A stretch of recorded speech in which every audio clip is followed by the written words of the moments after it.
Kenapa dibatalkan?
Saya lihat kita semua para guru besar kita ini, khususnya Pak Rektor, sangat ceria sekali di 27 Ramadan ini.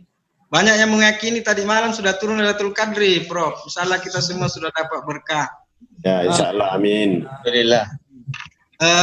Pertama-tama saya dengan Pak Om Ronald mengucapkan selamat sekali lagi kepada Pak Profesor Dr. Sain Saim atas pelantikan sebagai Rektor UNM yang periode kedua 2020-2024. Ini mencetak banyak sejarah. Kita di Tribun Timur mendata ada beberapa sejarah yang tercipta dari pemilihan Rektor UNM kali ini. Yang pertama tentu saja karena ini pemilihan rektor yang pertama kalinya saya kira di Indonesia, Pak Ronald ya, di mana kandidatnya meraih suara 100%. Saya kira tidak pernah ada pemilihan sebelumnya seperti ini. Kemudian juga pertama kalinya rektor UNM dilantik secara virtual, seperti yang kita saksikan pada hari Senin yang lalu. Dan saya kira Pak UNM di bawah pimpinan Pak Profesor Dr. Hussein Sam akan semakin banyak menciptakan rekor baru 4 tahun ke depan, dan saya kira kita akan mendengar banyak dari Pak Rektor nanti seperti apa gambaran yang kita akan dengarkan tentang prediksi UNM 4 tahun ke depan. Kami di Tribun sebenarnya sudah memperoleh ada sekilas gambaran dari Pak Rektor apa yang akan dilakukan di UNM ke depan, terutama sekali yang kita bisa baca di Tribun Timur beberapa hari terakhir. Selain menciptakan kampus entrepreneurship di UNM, juga Pak Rektor bertekad untuk menjadikan UNM sebagai perguruan tinggi negeri berbadan hukum PTNBH. Setelah di periode pertama, Hussein Sam berhasil mengantarkan UNM menjadi perguruan tinggi berstatus BLU, Badan Layanan Umum. Ya, target beliau yang kedua, selanjutnya periode kedua ini menjadikan UNM sebagai PTNBH kedua di kawasan timur Indonesia. Kita diterima membayangkan, sudah bisa membayangkan sedikit UNM seperti apa ke depan. Dari beberapa kali penjelasan dari Pak Prof. Sam. Tapi tentunya ini hanya sebagian kecil dari tekad dan obsesi dari Pak Prof. Hussein dalam memimpin Pak UNM 4 tahun ke depan. Itu nanti akan lebih banyak kita dengar langsung dari beliau, dan tentunya juga masyarakat bisa mendengar langsung, karena Pak Rektor berkali-kali mengatakan bahwa UNM ini milik masyarakat Indonesia, di mana semua masyarakat berhak ikut berpartisipasi dalam menentukan pengembangan Universitas Negeri Makassar ke depan. Sebelumnya saya laporkan ke Pak Rektor bahwa telah hadir bersama kita Pak Dr. Sulaiman Samad, Pak Dr. Kartajayadi, Assalamualaikum Pak Prof, Pak Dr. Andes Suwardi Anas, Pak Profesor Dr. Muhammad Yahya, Pak Profesor Dr. Hadika Hasmiati, Dr. Abdul Saman, Profesor Dr. Syukur Saud, Profesor Asnawi Haris, Profesor Muhammad Jupri, ya, Profesor Dr. Tamrin Tahir, Dr. Tan Semu, Profesor Dr. Haji Hamsugani, dan Profesor Bahrani Abdul Rauf. Saya kira nanti akan banyak lagi yang akan berpartisipasi baik di Facebook maupun di YouTube Tribun Timur. Saya persilakan ke Pak Rektor. Silakan Pak Rektor untuk menyampaikan apa-apa yang menjadi obsesi Pak Rektor selanjutnya dalam memimpin UNM 4 tahun ke depan. Silakan Prof. Berapa menit Pak Kambi?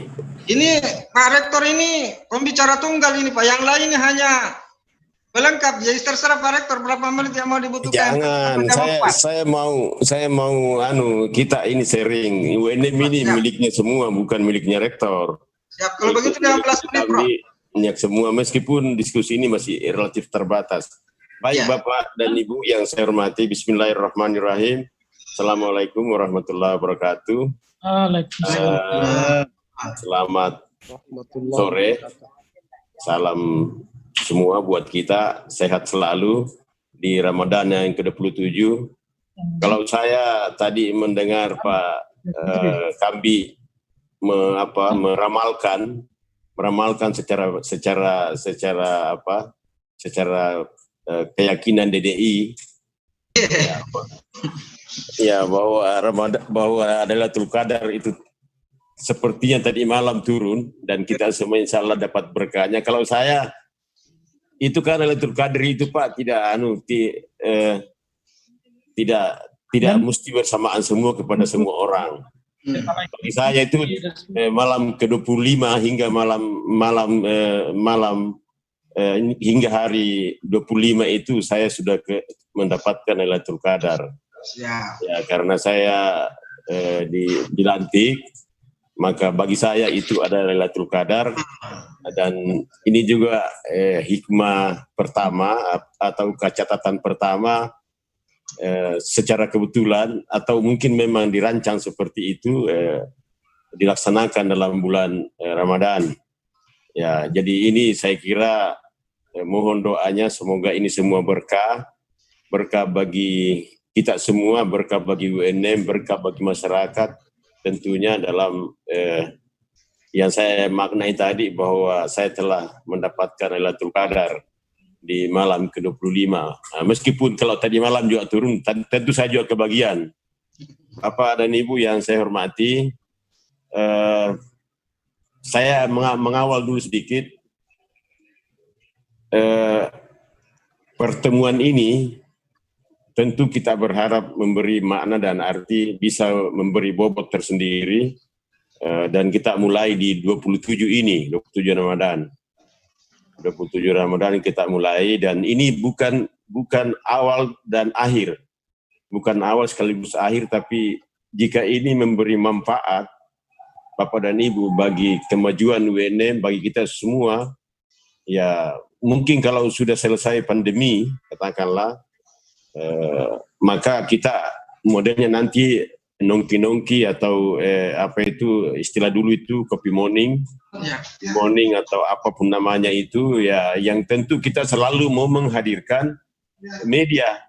Kopi morning dulu itu katakanlah karena kita ingin agar semua ini terpublish.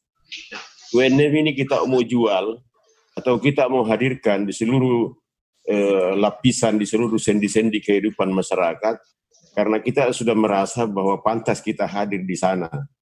Itu yang kita mau. Jadi kalaupun misalnya COVID ini masih berlangsung sampai batas waktu yang relatif masih, mungkin kita akan selalu menjadwalkan agenda seperti ini, tentu di bawah host Tribun Timur. Dan saya kira ya terakhir ini sangat luar biasa, menjadi partner, menjadi stakeholder yang menurut catatan saya ya kita tidak lengkap tanpa Tribun. Kita ibarat tidak pas menyampaikan semuanya, tidak sampai ke khalayak jika tidak ada media. Media itu adalah, bahkan sering saya menganggap media itu sebenarnya wadah yang bisa membuat kita menjadi besar dan sekaligus bisa membuat kita menjadi tenggelam. Nah, jadi artinya media ini sangat menentukan perjalanan.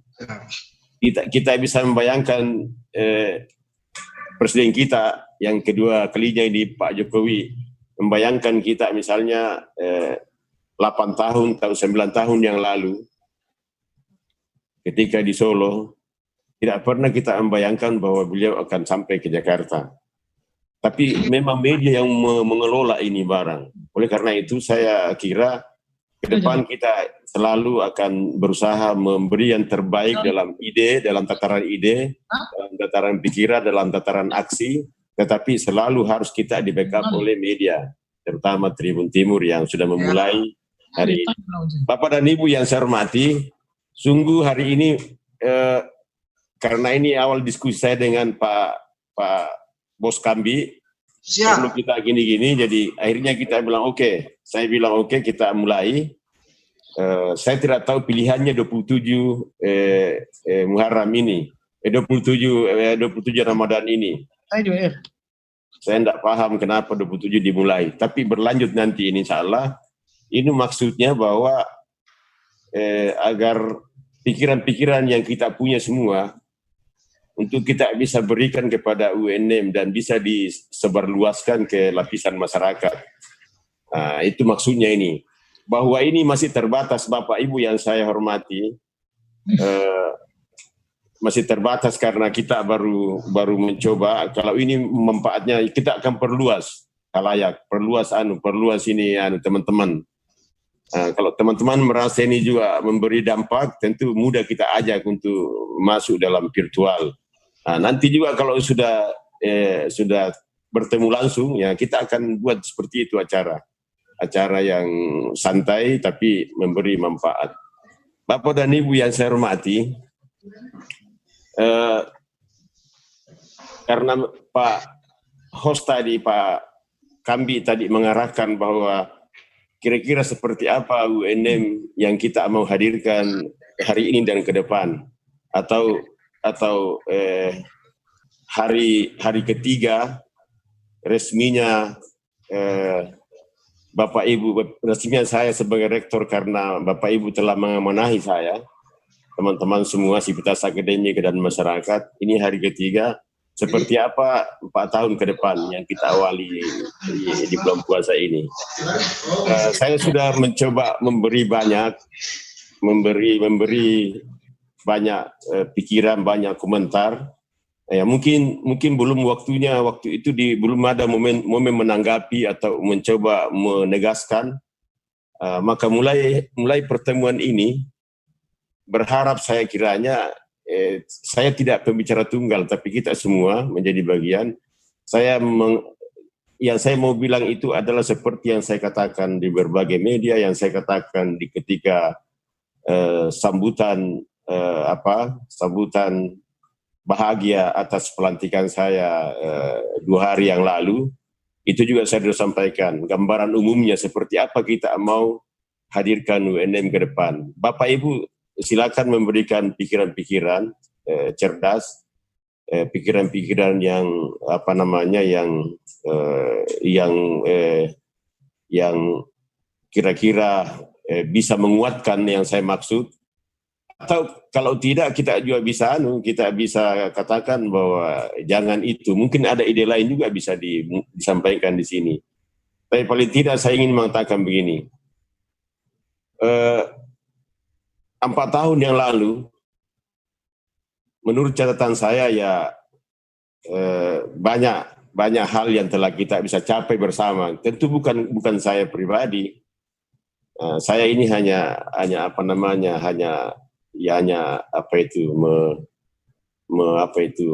mengkoordinasikan gitu. Tapi sebetulnya kerja-kerja yang kita capai ini, sukses yang kita capai ini, ya sebenarnya teman-teman lah yang melakukan semua. Karena itu selalu saya katakan apresiasi kepada kita semua. Saya bangga memiliki Bapak dan Ibu. Saya jujur merasa bersyukur kepada Allah Subhanahu wa Ta'ala karena saya ditakdirkan untuk bekerja bersama dengan Bapak dan Ibu, sehingga raihan catatan-catatan prestasi ini karena Bapak Ibu telah memberikan sumbangsi yang tidak terhitung gitu, saya kira luar biasa. Oleh karena itu izinkan saya menyampaikan rasa hormat dan terima kasih kepada kita semua, para profesor, para pimpinan, para wakil rektor, para dekan, direktur pasca, dan seluruh ketua lembaga dan seluruh teman-teman yang telah memberikan dharma baktinya dalam rangka kemajuan UNM. Bapak dan Ibu yang saya hormati, semua kita telah mencatat capaian-capaian yang kita peroleh secara bersama 4 tahun terakhir yang telah kita lalui. Menurut saya luar biasa. Artinya banyak yang tidak ada kita menjadikan ada. Ya, banyak tidak ada menjadikan kita ada. Banyak yang seakan-akan bagi kita ini sesuatu tidak mungkin, tapi kemudian menjadi mungkin dan kemudian kita bisa capai. Ini paling tidak inspirasi, semangat yang kita bisa hadirkan. Yang paling pertama yang saya ingin katakan kepada kita semua, terutama teman-teman dekan, bahwa mitos-mitos yang dulu saya pernah runtuhkan di Fakultas Teknik sendiri sebagai unit tempat saya hadir.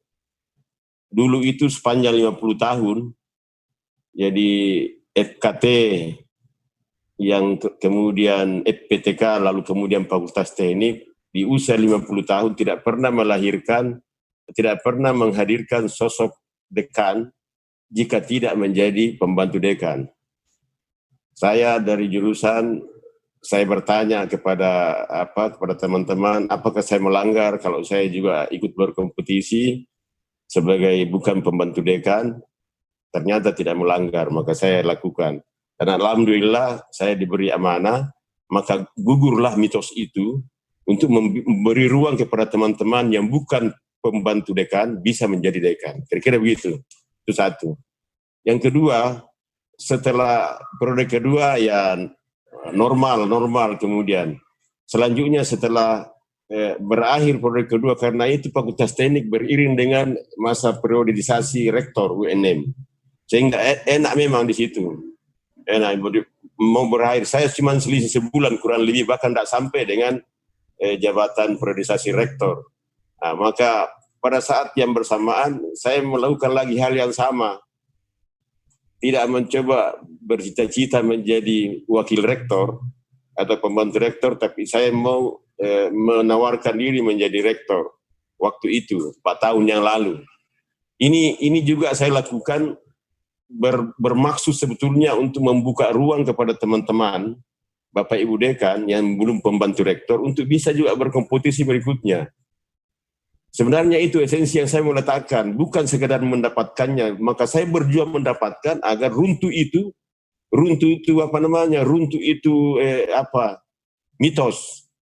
mitos itu bahwa tidak pernah hampir menjadi hukum konvensi, hukum konvensi bahwa tidak boleh menjadi rektor kalau tidak pembantu rektor. Ini juga kita harus saya coba berusaha keras menggugurkan itu dengan harapan biarlah saya yang menderita merintis itu, tapi orang lain di belakang tidak perlu lagi berusaha payah untuk menjadi bagian di situ. Kira-kira itu makna yang kita mau hadirkan sebetulnya. Pak Jupri langsung ketawa, Prof. Hah? Langsung ketawa Pak Jupri kayaknya juga. Nah, Bapak dan Ibu yang saya hormati, mantap itu Pak Kambi. Lebih dari itu tidak, tapi memang harus niatan ikhlas. Siap. Kalau kita berniat ikhlas, ini inspirasi dulu, inspirasi sebelum kita masuk ke program tuh. Karena yang kurang di kita itu inspirasi. Betul. Menghadirkan sosok yang bisa menjadi teladan, panutan di tengah-tengah keluarga, di tengah keluarga besar, di tengah sebuah organisasi besar. Nah, ini yang saya mau katakan bahwa saya itu bukan karena jujur, bukan karena jabatan rektor itu menjadi pandangan saya itu enak, hebat, lalu kemudian kita akan seakan-akan ada di singgasana, kita ada di di sesuatu yang bukan, tetapi lebih dari bahwa saya itu mau menjadi rektor dulu karena saya merasa memahami anatomi UNM ini secara utuh. Saya merasa memahami seluruh komponen bagian-bagian. Saya pun merasa paham di mana letak sakitnya. Dan saya merasa paham juga bagaimana cara menyembuhkannya. Sehingga mudah dikonstruksi karena saya paham anatominya. Nah, begitu karena niat tulus dan ikhlas, alhamdulillah mendapat restu dari kita semua. Jadi secara sunnatullah dan inayatullah bertemu, maka jadilah itu. Nah, Bapak dan Ibu yang saya hormati, nah disitulah poinnya. Lalu kita pahami, karena saya bilang tadi, saya paham anatominya, saya paham bagian yang di mana sakitnya, mulai dari kelembagaan sakit, ya, mulai dari nilai kompetisi sakit, mulai dari nilai prestasi penelitian dan pengabdian kita masih anggap sakit, pengelolaan keuangan sakit, hampir semua bagian-bagian dari anatomi UNM pada waktu itu yang saya potret dan saya merasa memahami, saya merasa memahami, dan saya pun merasa bisa mengobatinya. Itulah sebagai modal saya untuk maju secara secara ikhlas untuk mencoba mewakafkan diri saya di situ. Karena kerja ikhlas dan kerja maka ya saya tidak mau menerima apa adanya. Saya harus bertanggung jawab. Nah, Bapak dan Ibu yang saya hormati, kira-kira begitulah jalan ceritanya. Dan akhirnya semua menurut catatan saya ini begitu mudahnya itu, begitu susahnya dulu bagi kita dalam membayangkan seakan-akan kita menghadapi sebuah black box atau kotak hitam yang tidak tahu kita mau arah kemana untuk membawa UNM ini membawa UNM menjadi sebuah perguruan tinggi yang berkelas, katakanlah begitu. Kayak black box itu kita hadapin.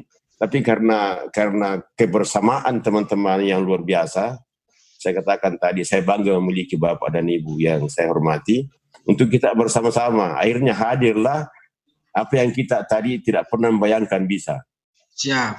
Hadir sampai dari Satker ke BLU, sampai dari akreditasi B ke akreditasi unggul. Bayangkan Pak, waktu itu, sekarang kan sudah 70-an perguruan tinggi negeri dan swasta yang akreditasi A atau unggul. Waktu itu kita masih raih itu ketika masih di urutan ke 31. 31 di seluruh Indonesia. Seluruh perguruan tinggi negeri dan swasta. Ini luar biasa. Waktu itu kita bekerja dalam suasana yang tidak jelas. Katakanlah misalnya itu kan statuta itu sama dengan blueprint. Kalau dalam organisasi atau perusahaan itu blueprint. Di situ pijakannya kita menggerakkan seluruh sendi-sendi dan roda organisasi itu blueprintnya. Kalau ini di lembaga ini namanya statuta. Statuta ini adalah pijakan. Sejauh kita bekerja selama ini, karena statuta kita itu terakhir dulu itu 2002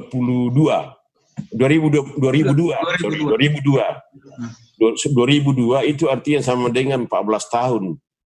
14 tahun sementara pergerakan kehidupan dan sangat luar biasa. Sangat luar biasa. Akhirnya hampir seluruh kita di UNM itu melakukan sebuah kegiatan tidak ada pijakannya. Tidak ada dasarnya gitu. Tidak ada yang menaungi secara hukum misalnya. Artinya tidak bisa lagi dikonsultasikan dengan statuta kita pada waktu itu. Dan pada waktu itu kita semua bagian dari itu merasa bahwa itu black box, kotak hitam yang tidak mampu kita tembus. Bagaimana menghadirkan statuta yang bisa mewadai seluruh aktivitas. Nah, inilah yang kita kerja dan perencanaan kita itu 4 tahun itu janji saya di awal dan mengajak teman-teman itu kita capai itu secara keseluruhan itu di tahun kedua. Tahun ketiga dan keempat itu sebenarnya bonusnya lebih besar daripada targetnya gitu. Ini luar biasa karena kerja keras, lagi-lagi kerja keras dan kerja bersama serta kerja dengan penuh perencanaan dan ada targeting di situ, ada target. Kita tidak mau menerima apa saja yang terjadi lalu kita mengatakan ya sudahlah. Tidak boleh begitu. Menurut saya tidak boleh begitu. Kita harus bertanggung jawab setelah kita membuat target-target itu harus kita capai. Bapak dan Ibu yang saya hormati, sekarang pertanyaannya, terus apalah yang kita mau lakukan setelah rasanya kita telah sampai pada titik apa yang kita selama ini dambakan dan inginkan, secara bersama-sama kita telah meraihnya, kita telah memperolehnya. Pertanyaan itu yang akan kemudian mengemuka baik dari teman-teman media, wartawan, teman-teman kolega dan seterusnya. Ini UNM mau kemana lagi nih 4 tahun ke depan? Di tangan Bapak masih diberi amanah. Saya bilang masih banyak, tapi tentu saya katakan waktu kemarin modal kita atau style kita atau kompetensi kita tidak cukup yang kita gunakan di 4 tahun kemarin, kita pakai di 4 tahun ke depan. Itu nggak cukup, Pak, karena tuntutannya berbeda. Situasinya berbeda, menghadapi kebijakan yang berbeda pula. Inilah yang kemudian kita semua sebagai bagian dari yang diamanahi sebagai pemimpin, kita kolektif ini, karena saya dalam memimpin UNM ini adalah kolektif kolegial, kita semua sama-sama. Nah ini yang saya katakan bahwa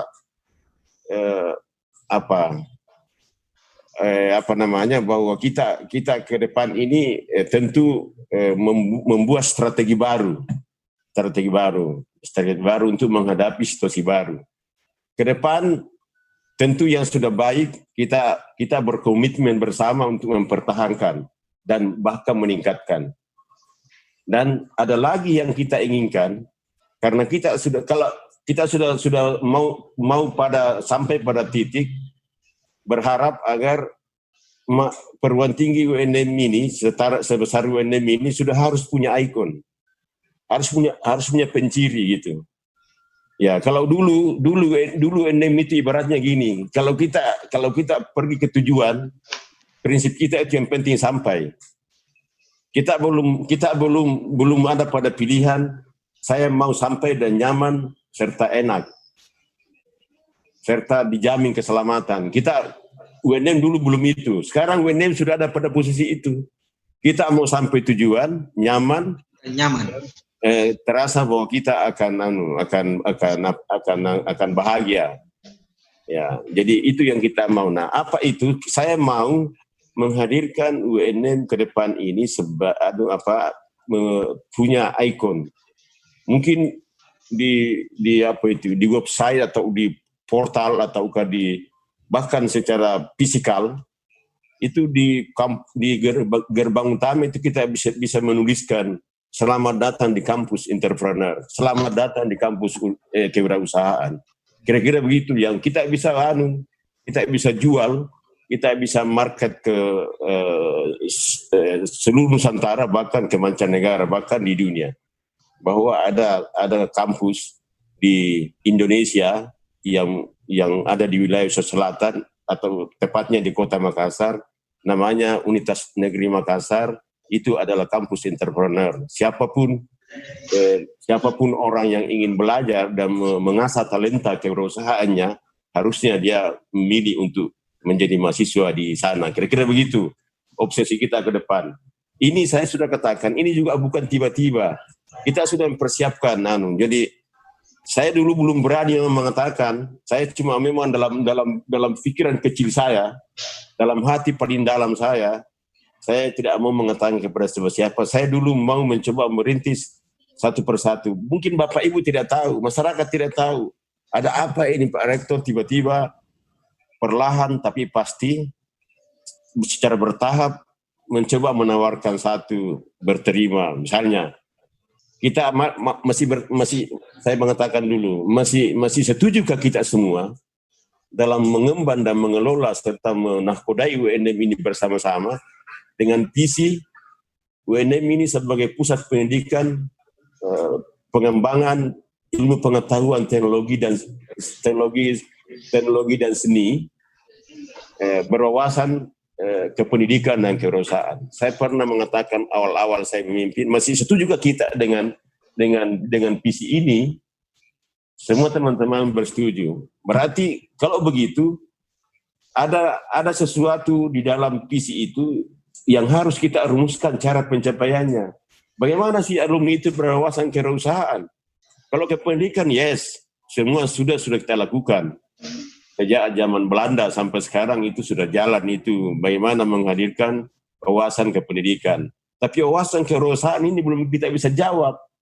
Yang ada di kata-kata dalam sebuah keutuhan visi dan misi yang kita punya.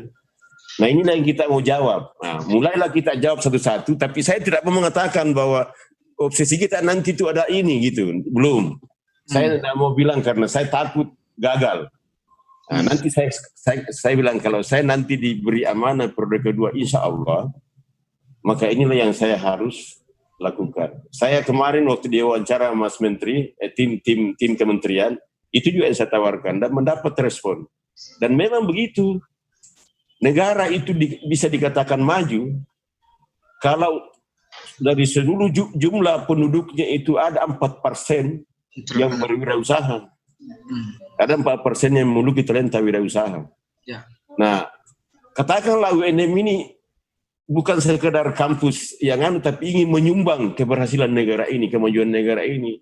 Saya ingin memproklamirkan ke seluruh penjuru Nusantara bahwa UNM ingin menjadi sebuah lembaga pendidikan tinggi, sebuah kampus pencetak sumber daya manusia unggul untuk Indonesia maju dalam konteks bagaimana memberikan itu tadi pencapaian, berkontribusi pencapaian jumlah atau besaran persentase yang bisa menjadi berjiwa entrepreneur.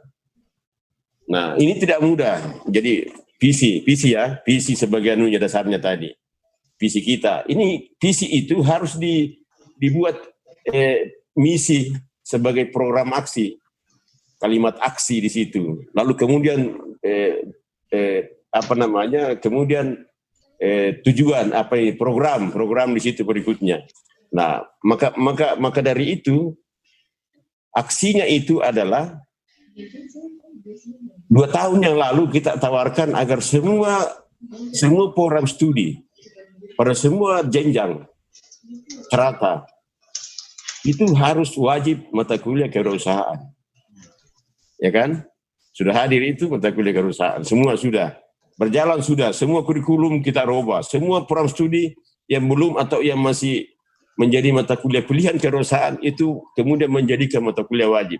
Ini sudah kita capai, berarti sudah 2. Yang ketiga, tentu bukan cuma itu, kita mau menghadirkan unit-unit tempat berlatih. Tetap berlatih secara langsung. Ya, tentu ya ada hotel Lamacca, ada unit-unit usaha, tempat-tempat, ada Arisma, itu juga boleh anak-anak berlatih di situ. Ada unit-unit usaha yang lain. Ini juga sudah. Terus ada lagi, apalagi kekuatan yang kita punya. Kekuatannya adalah kita sudah menghadirkan 1 tahun yang lalu program prodi S1 kewirausahaan. Ini semua ini akarnya ini, kekuatannya ini. Nah, ditopang juga dengan karena ini kampus ini kan kita menghadirkan sebagai kampus digital. Kampus digital, kampus internetisasi. Jadi sehingga siapapun yang kemudian belajar di UNM nanti, ya, itu sebenarnya tidak boleh dia merasa minder dan tidak mampu bersaing dengan orang-orang yang belajar di misalnya di perguruan tinggi top dunia misalnya. Katakanlah Harvard University, katakanlah Boston University dan seterusnya, katakanlah Hoiseong University, Hiroshima, Tokyo dan seterusnya. Dari mana saja belajar di UNM mestinya tidak boleh kita menghadirkan suasana, tidak bisa dia minder mahasiswanya. Kalau emang kamu bisa, kenapa enggak? Karena kita sudah menghadirkan kampus ini, kampus internetisasi, kampus digitalisasi untuk menjadi kampus globalisasi atau kampus yang mendunia, kampus yang bisa bersaing dan berinteraksi dengan seluruh kehidupan dunia. Nah, ini yang kita menghadirkan. Salah satu cara kita menghadirkan, ya, kita tidak tanggung-tanggung jika kita mengeluarkan pembiayaan. Nah, ini harus dipahami mahasiswa ini, bahwa betapa kita itu mau membuat kamu itu berdaya kompetisi tinggi, berdaya juang tinggi, kemudian memiliki ruang untuk berinteraksi secara global. Kita hadirkan itu kerjasama Telkom Indonesia dengan sistem SSO. Kita bayarkan 16.000 per bulan per akun per orang. Karena ini luar biasa, karena dia bisa mengikuti dimanapun sivitas akademika itu pergi, itu akan diikuti asal ada WiFi ID, itu dia bisa mengakses dan unlimited, bisa mengakses dan unlimited. Artinya apa? Semua sudah bisa dia raih di seluruh, dia bisa berselancar di di dunia ini dalam mencari kompetensi daya bersaingnya, pengetahuannya. Dia sudah punya. Kita hadirkan itu, mereka punya. Kita hadirkan. Secara kelembagaan ya di universitas lain. Hah? Sebagaimana yang ada di universitas lain ada di belum. Maksudnya ini tadi kerjasama ini. Kayak Boston, Harvard. Ya, sebagaimana seperti itu. Tapi ya di Indonesia belum, Pak. Ya, artinya kita ini menghadirkan begini layanan ini bukan karena kita tahu bahwa kehidupan hari ini adalah kehidupan digital. Kehidupan hari ini adalah kehidupan yang kita bisa akses dengan melalui infrastruktur yang itu digitalisasi itu. Mau apa? Bahkan begini, Pak. Kalau ini kita hadirkan, semua orang, semua mahasiswa kita itu bisa berselancar, bisa menari di atas dunia ini. Dia bisa menari, dia bisa membuat apa saja. Nah, itu kita hadirkan seperti itu, Pak Kambi, karena ini penting. Penting karena bahkan kalau saya itu selalu mengatakan dosen itu, Pak, para guru besar itu, tidak perlu itu membawa itu tidak perlu itu kalau masuk kelas, kalau mengajar itu menyampaikan materi secara sistematika dan seterusnya. Bukan itu. Yang dibutuhkan orang hari ini adalah inspirasi. Sosok teladan, menginspiring. Karena kalau konten, tidak usah bawa materi. Karena konten itu, Pak, sudah ada semua. Bahkan mungkin mahasiswa kita itu lebih duluan paham, lebih duluan memahami daripada kita hari ini. Karena itu, yang kita mau hadirkan itu adalah bagaimana memotivasi, bagaimana menginspirasi, bagaimana bagaimana menyemangati mahasiswa kita. Jadi kita mesti sebagai katalisator, motivator, aspirator. Ya, kira-kira jangan ada tortornya, tator. Yang penting jangan provokator. Kira-kira gitu. Yang ada tornya lah kira-kira. Itu semua yang kita inginkan bagi teman-teman supaya semua ini bisa berjalan dengan baik. Bapak dan Ibu yang saya hormati, itu tadi. Ya, jadi kuat memang kita dasarnya menjadikan kampus ini. Ada lagi satu yang saya mau, tapi ini akan saya tawarkan kepada semua pimpinan dan anggota Senat, ada Pak Ketua Senat, Pak Dr. Sulaiman. Ini saya akan tawarkan konsep dalam sebuah rapat Senat untuk menghadirkan satu lembaga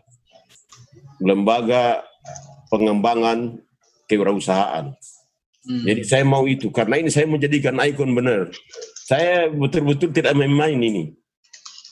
Ya, sepanjang teman-teman memberi dukungan, saya tidak main-main. Saya akan tawarkan ini. Jadi ada dua lembaga hari ini, ada LP2M, ada LP2MP.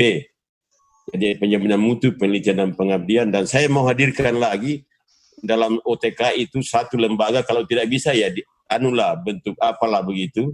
Tapi ada wadah itu yang dikelola secara kelembagaan di UNM ini, kemudian itu nanti tempat berlatih orang, tempat menginkubasi mahasiswa yang betul-betul ingin mengasah talenta kewirausahaannya. Jadi ada sebuah wadah yang saya mau buat, yang saya dalam pikiran saya ini harus diterjemahkan ini oleh teman-teman, ini pikiran saya. Nah, ada saya punya pikiran begitu. Kita ada lembaga, jadi kuat secara kelembagaan. Karena kita menjadikan ikon. Sama dengan saya katakan, kalau orang mau belajar hukum di Indonesia paling tidak, kalau di dunia tentu ada juga sasarannya. Kalau Indonesia misalnya ya tentu ke Diponegoro, ke UNPAD, ke UNAIR, ke Universitas Hasanuddin. Itu semua itu bagian yang mencatatkan diri sebagai perguruan tinggi yang bisa mengikonkan dirinya di situ. Kita bawa lagi misalnya ke yang lain. Kalau orang mau belajar pemerintahan, pergilah ke Gajah Mada. Pergilah ke situ. Semua dulu itu pemerintah kabupaten kota, provinsi, itu kerjasama dengan Gajah Mada kalau pemerintahan, Pak. Kalau orang mau belajar kedokteran, oh tentu ke UI, tentu ke UNAIR, juga ke Unhas. Katakan lagi, tapi ke UNM apa coba? Malu nggak kita kalau tidak ada? Hanya kita biasa-biasa aja, sama semua dengan yang lain. Ini loh yang membuat saya itu tidak pernah berhenti berpikir.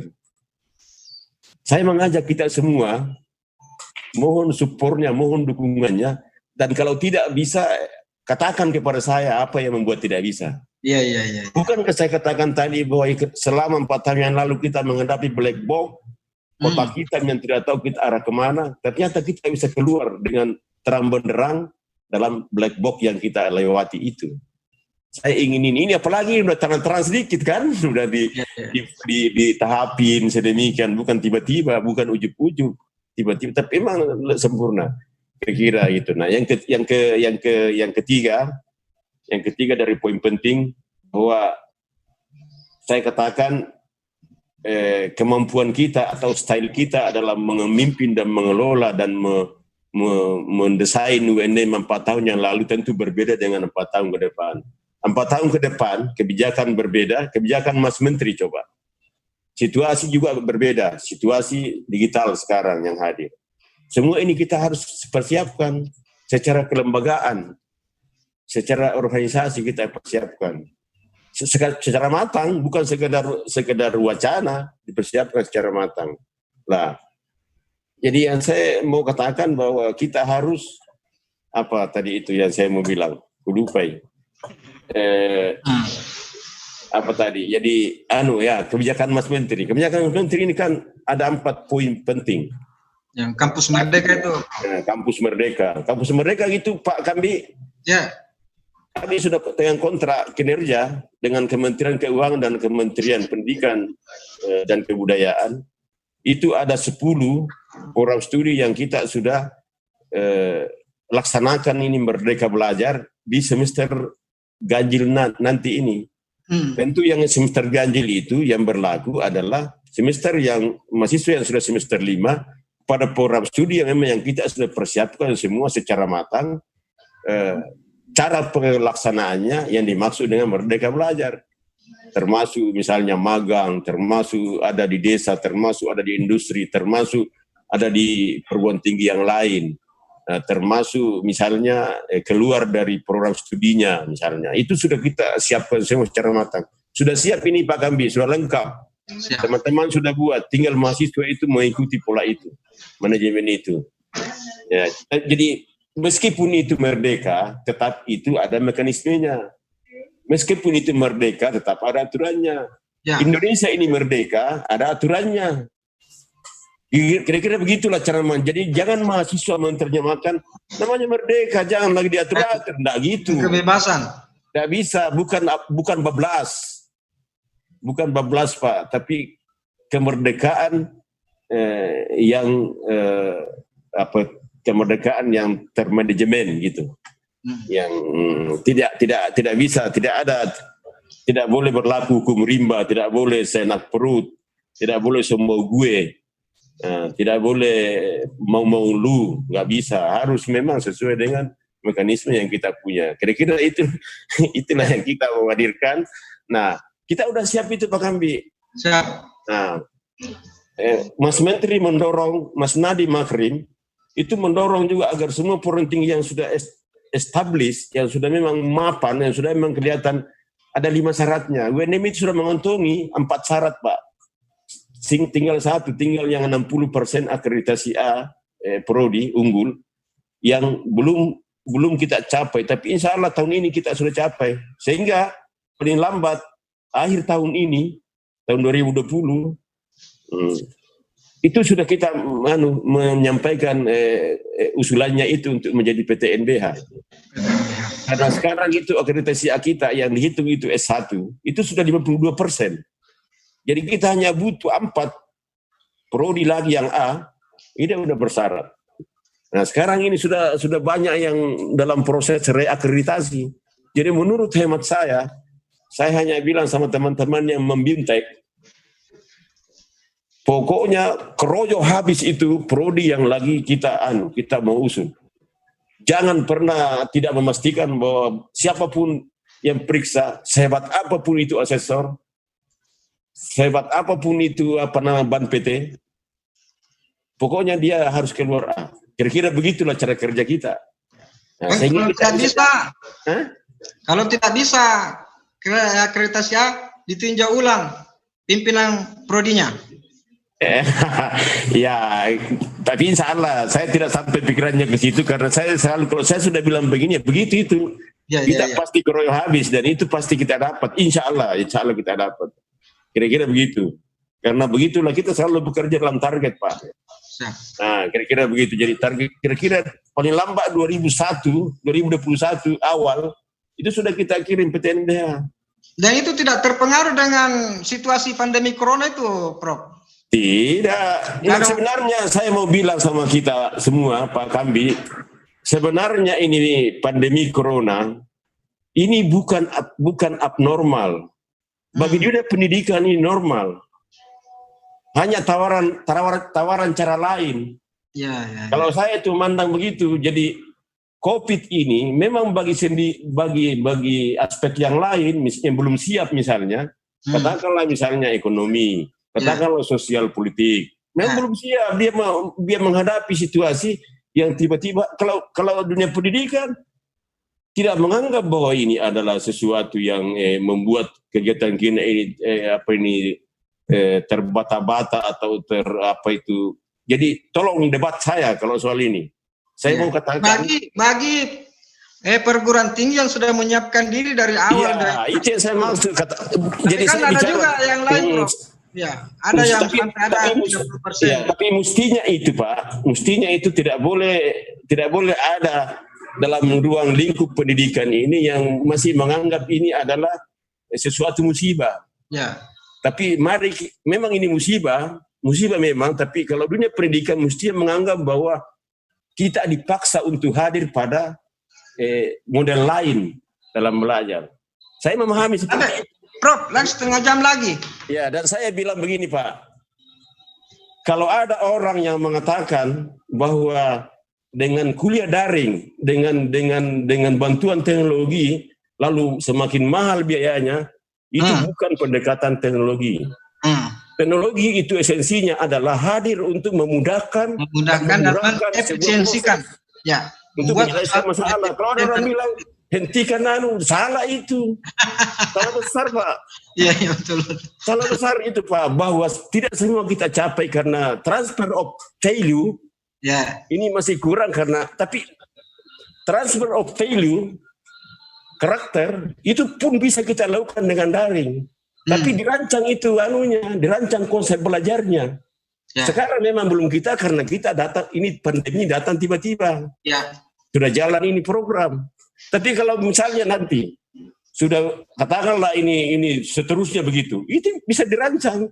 Beginilah proses pembelajaran daringnya atau online-nya sehingga sampai itu transfer of value-nya. Ada caranya. Siap. Bapak bisa membayangkan kalau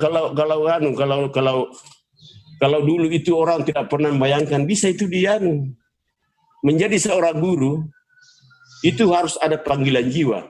Siapa yang bisa mengukur panggilan jiwanya orang? Ya. Itu menjadi guru. Tapi sekarang diukur, Pak. Sama dengan ini tadi. Ya.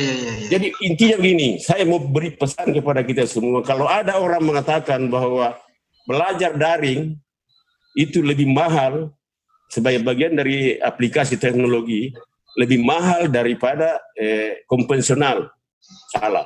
Bukan teknologi, karena teknologi itu esensinya adalah hadir untuk menyelesaikan masalah dengan tawaran murah dan mudah.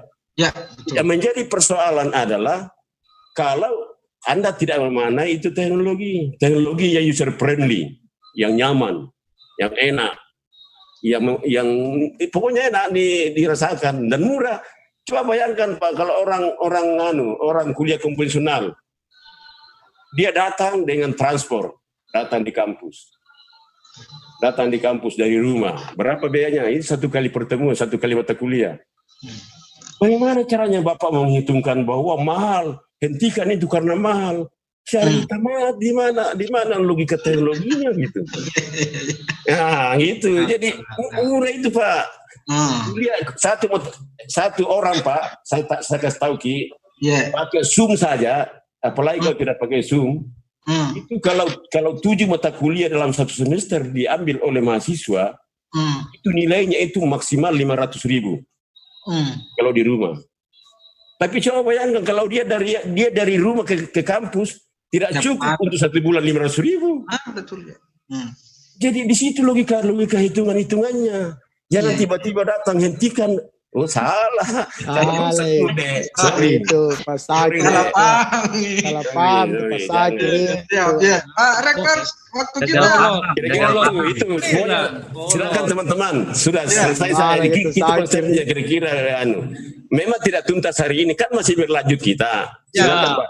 Kayaknya memang tidak cukup ini. Pak Rektor.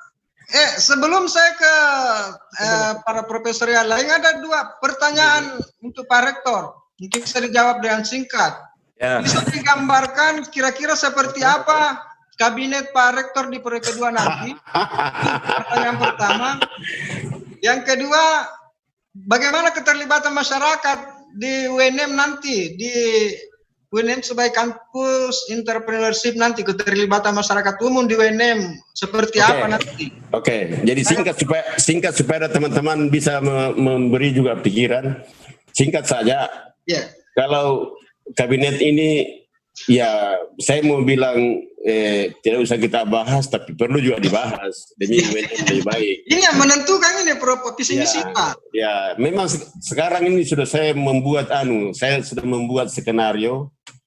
Jadi cara saya itu begini Pak Kambi, sebelum saya undang teman-teman yang saya anggap pantas memberi masukan, kemudian masyarakat yang saya anggap senior yang hebat misalnya, saya daftar itu. Inilah calon WR1 misalnya, masuklah di situ namanya misalnya WR1 yang lama, Prof Muharram misalnya. Masuklah Suwardi Anas yang memang dalam pikiran saya kira-kira masuklah masuklah Jasrudin. Kira-kira begitulah cara saya memandang. Masuklah ini kan tapi ini cuma list dulu. List yang kira-kira bisa menempati WR1, masuklah itu. Masuklah misalnya Prof Jupri, masuk Prof Asnawi.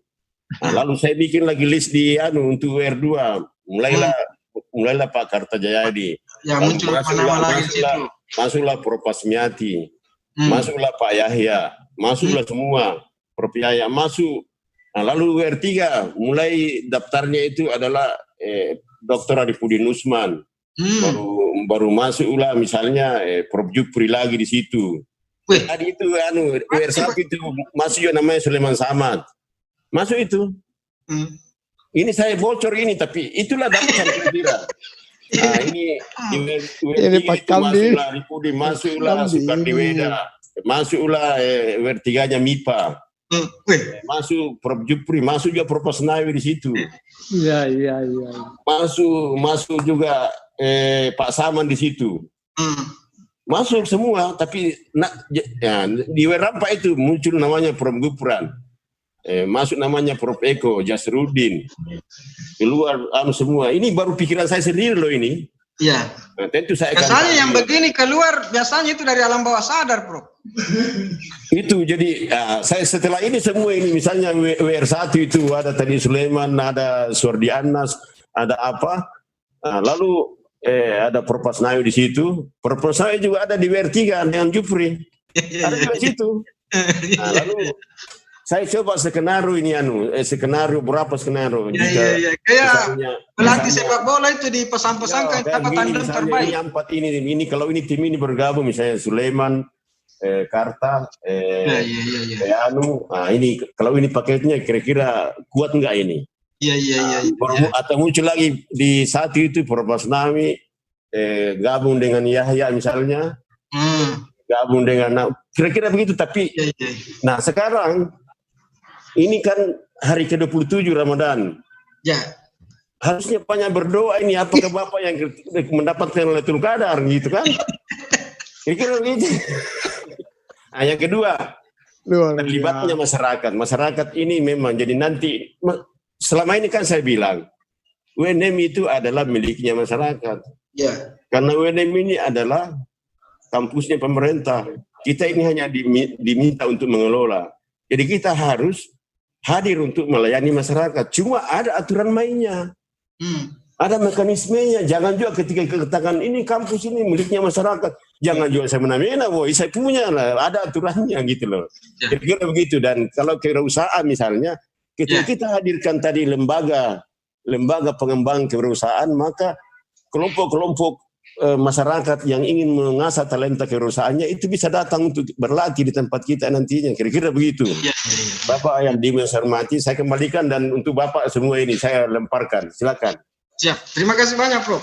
Jadi ada banyak sekali saya kira gambaran yang disampaikan oleh Pak Prof Husain tadi, bagaimana yang ke depan, termasuk the dream team yang akan dibentuk seperti apa, ada beberapa nama-nama yang disebutkan tadi.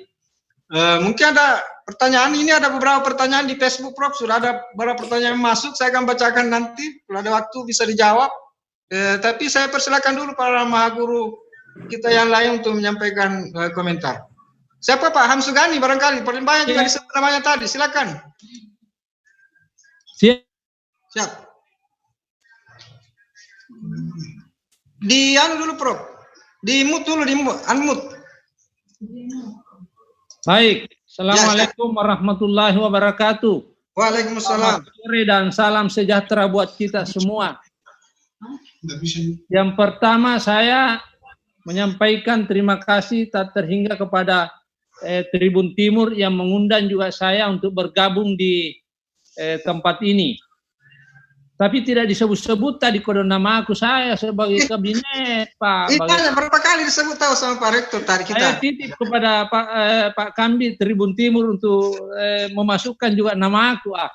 Tidak disebut-sebut dong . Oke, baik. Intermezzo saja ini Pak Kambi. Yang pertama tentu saya selaku orang yang diberi amanah sebagai pemimpin di Pasca Sarjana bersama Pak Dr. Sulaiman Samad menyampaikan selamat kepada Bapak Rektor Universitas Negeri Makassar yang terpilih kembali 100% sebagai Rektor periode kedua. Ya. Selamat Bapak Rektor, semoga tetap sehat walafiat memimpin UNM. Amin. UNM semakin dream team maju terus ke depan. Amin. Amin. Yang kedua, semoga kita semua tetap sehat walafiat ini dalam puasa ke-27 seperti yang selalu dibahasakan Bapak Rektor. Amin, amin. Yang pertama, berkaitan dengan substansi ini, Pak Kambi. Saya setuju bahwa UNM harus punya penciri. Sebagai perguruan tinggi entrepreneurship yang dicanangkan Bapak Rektor. Yang kedua, atau bisa juga disebut Mas Rektor. Oh, Mas Rektor, bagus itu karena masih muda memang. Mas Rektor, karena masih muda Pak Rektor tuh ini masih gaul dan masih muda, wah. Yang kedua, kemajuan IT sekarang ini tentu ya kampus digitalisasi kita harus dukung habis itu Pak Kambi.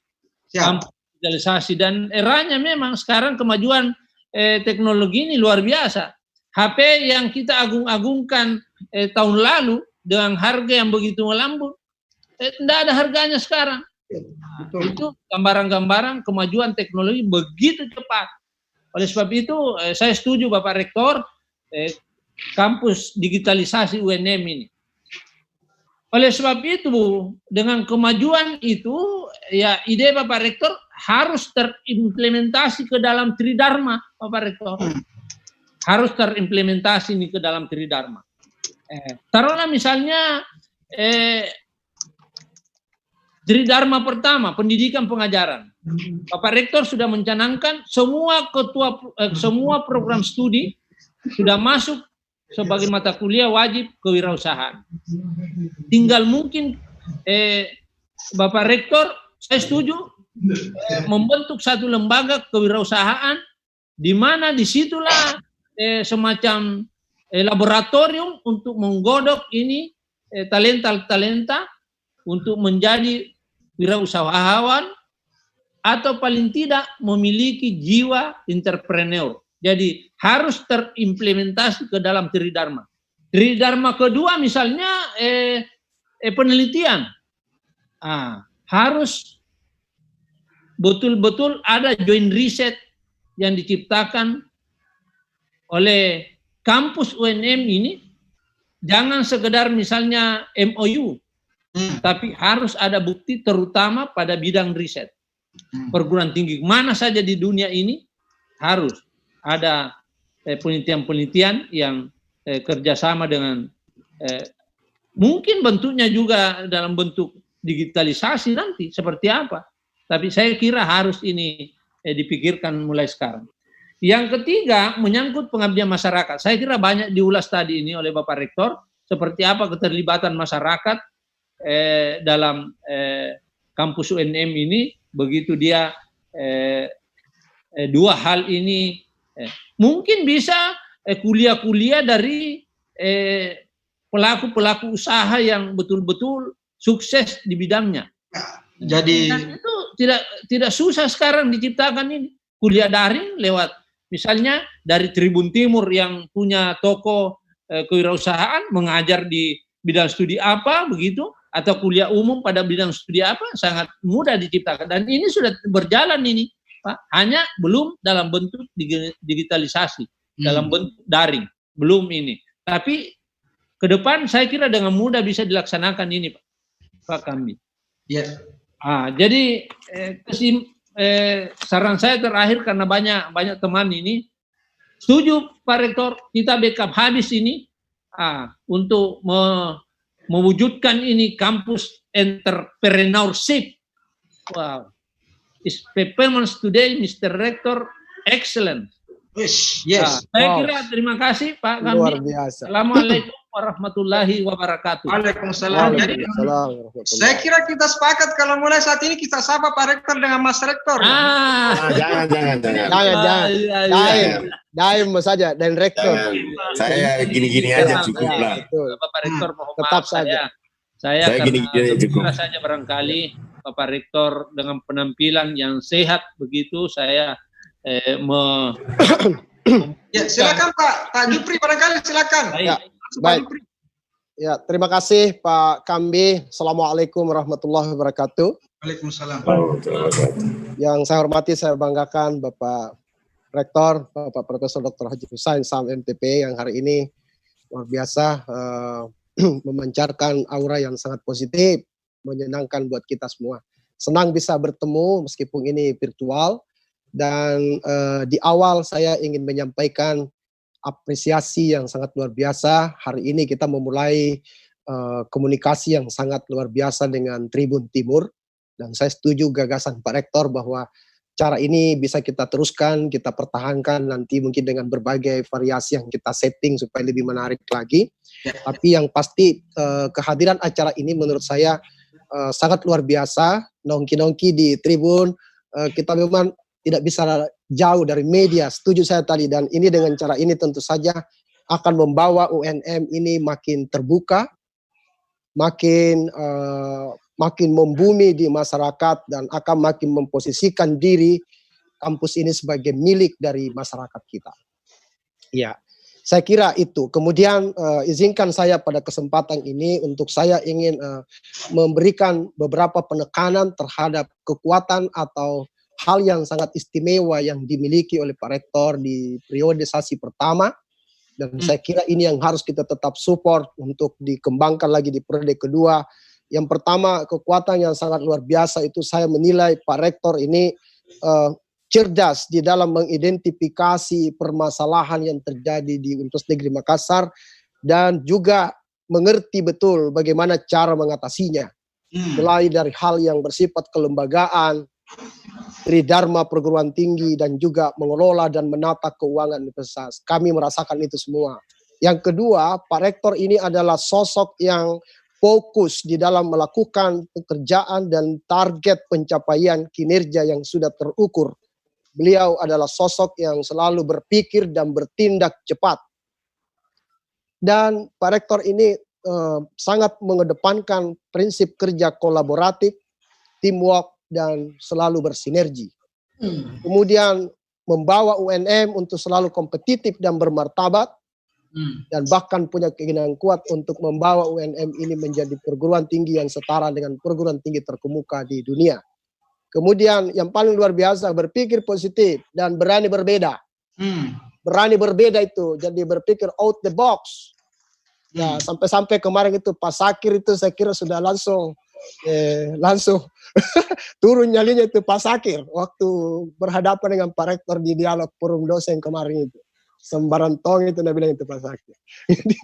Ya itu saya kira kekuatannya. Nah sekarang terkait dengan ide besar yang Pak Rektor akan jadikan sebagai ikon untuk UNM, dan ini saya kira sangat luar biasa terkait dengan kampus entrepreneur. Saya tentu juga ingin menyampaikan usulan melalui forum terhormat ini bahwa memang pondasinya itu sudah ditanamkan oleh Pak Rektor melalui visi misi kita sudah ada. Kemudian sudah ada penekanan menjadi mata kuliah wajib di berbagai program studi. Kemudian sudah ada UPT tentang kewirausahaan, tapi ini mungkin tentu harus kita evaluasi dan kita genjot lagi program kerjanya. Bahkan ketika tadi Pak Rektor mengusulkan akan ada lembaga, tentu yang menjadi pertanyaan di sini bagaimana dengan keberadaan UPT kewirausahaan. Apakah ini yang akan di-upgrade, dinaikkan posisinya, kembangkan menjadi sebuah lembaga besar. Dan kita sudah punya dasarnya di situ untuk kita tinggal dorong dengan mungkin cakupan wilayah pekerjaan atau tanggung jawab yang lebih besar. Nah, terkait dengan itu saya juga ingin menyampaikan usulan bahwa tentu kita tidak hanya fokus untuk mempersoalkan bagaimana mahasiswa kita dorong untuk memiliki jiwa entrepreneur, tapi yang juga harus kita kelola adalah bagaimana menciptakan setting kampus kita ini dan menciptakan iklim kampus yang juga bisa menopang terbentuknya prinsip-prinsip kewirausahaan. Dan itu harus juga kita tanamkan mulai dari membangun mindset dan perilaku para tenaga pendidik kita, bukan hanya pengajar kewirausahaan, tapi seluruh pendidik kita di UNM termasuk tenaga kependidikan.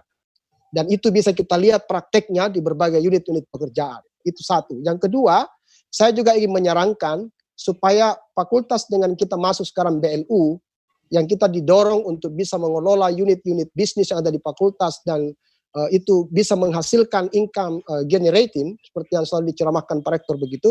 Saya punya usulan bagaimana kalau kita juga mencoba mendesain fakultas-fakultas itu dengan membuat kanting-kanting yang sehat.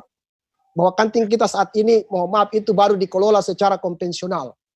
Kalau kanting kita ini, mohon maaf, mungkin Pak Rektor punya gagasan besar skenario yang bisa kita kembangkan untuk membuat seluruh kantin fakultas itu memiliki, ya kita bisa sebutlah saja kantin sehat dan kantin yang produktif.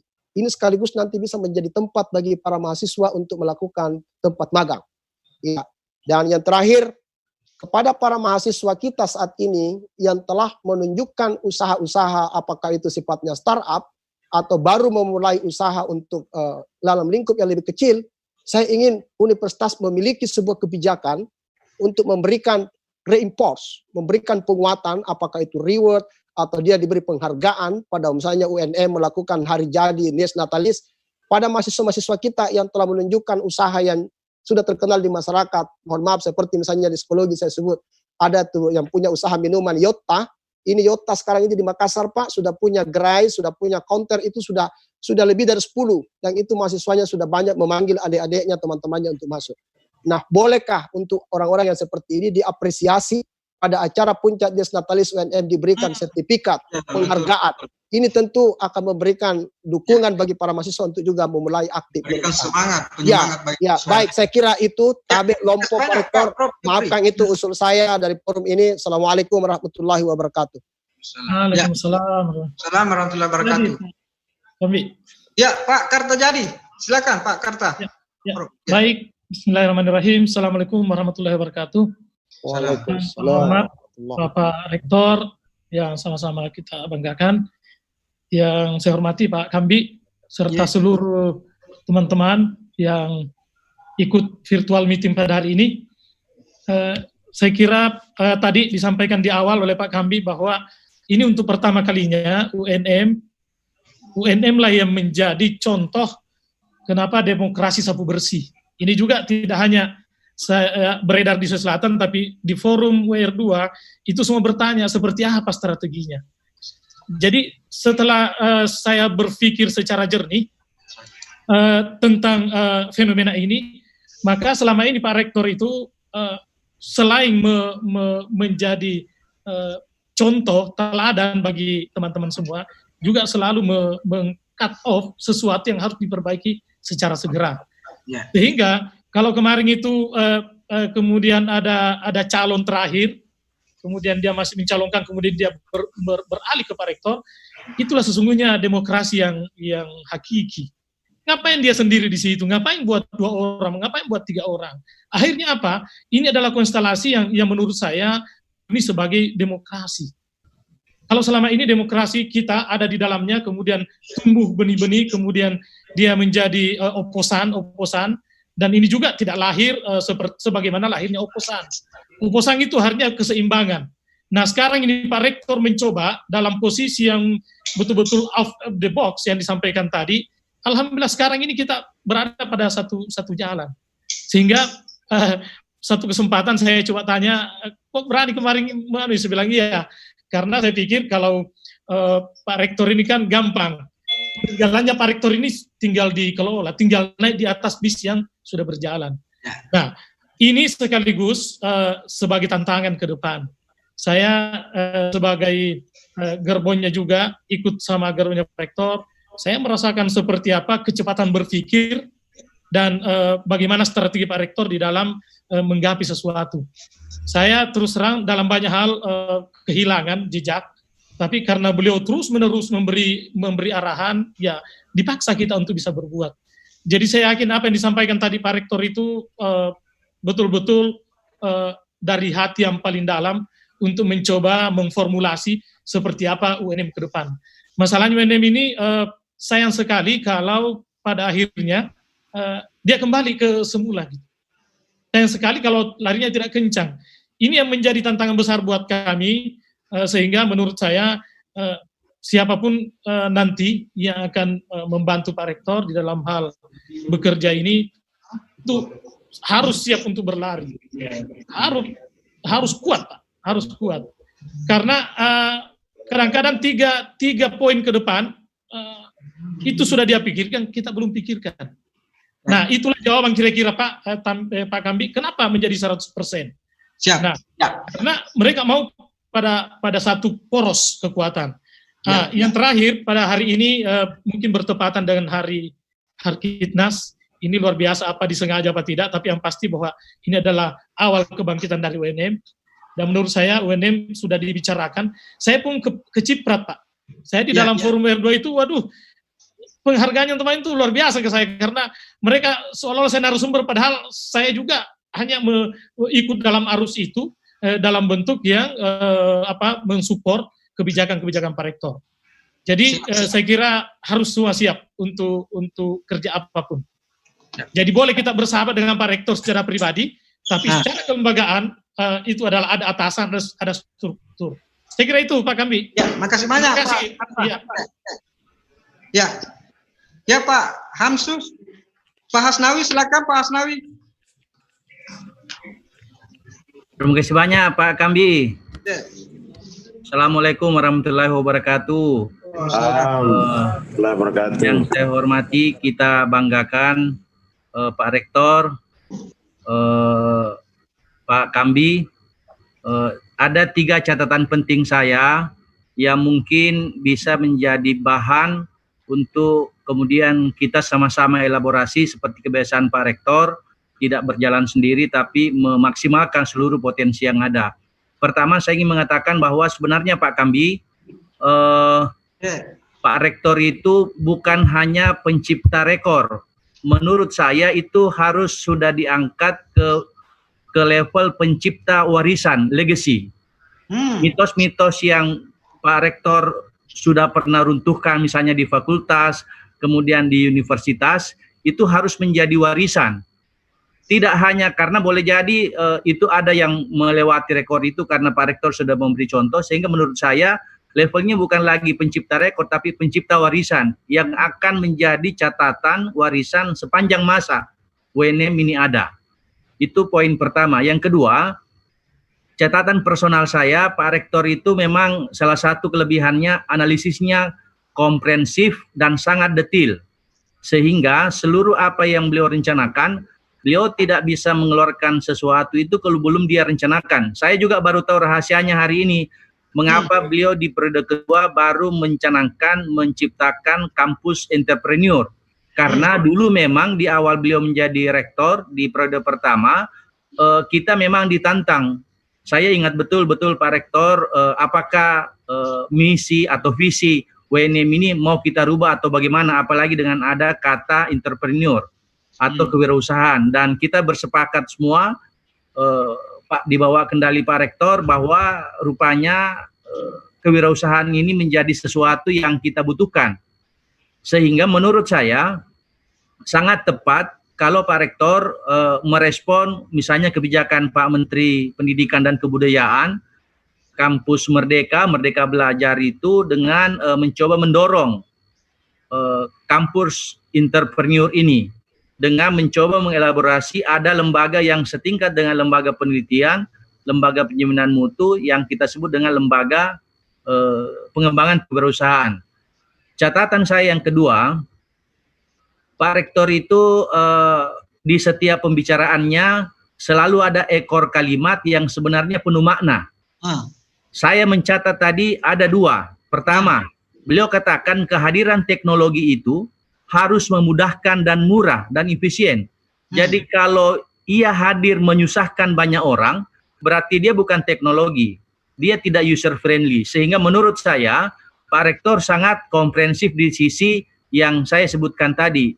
Nah, yang ketiga poinnya yang saya juga ingin urun rembuk di kesempatan forum ini, bahwa memang menciptakan kampus entrepreneur, Pak Rektor sudah kondisikan.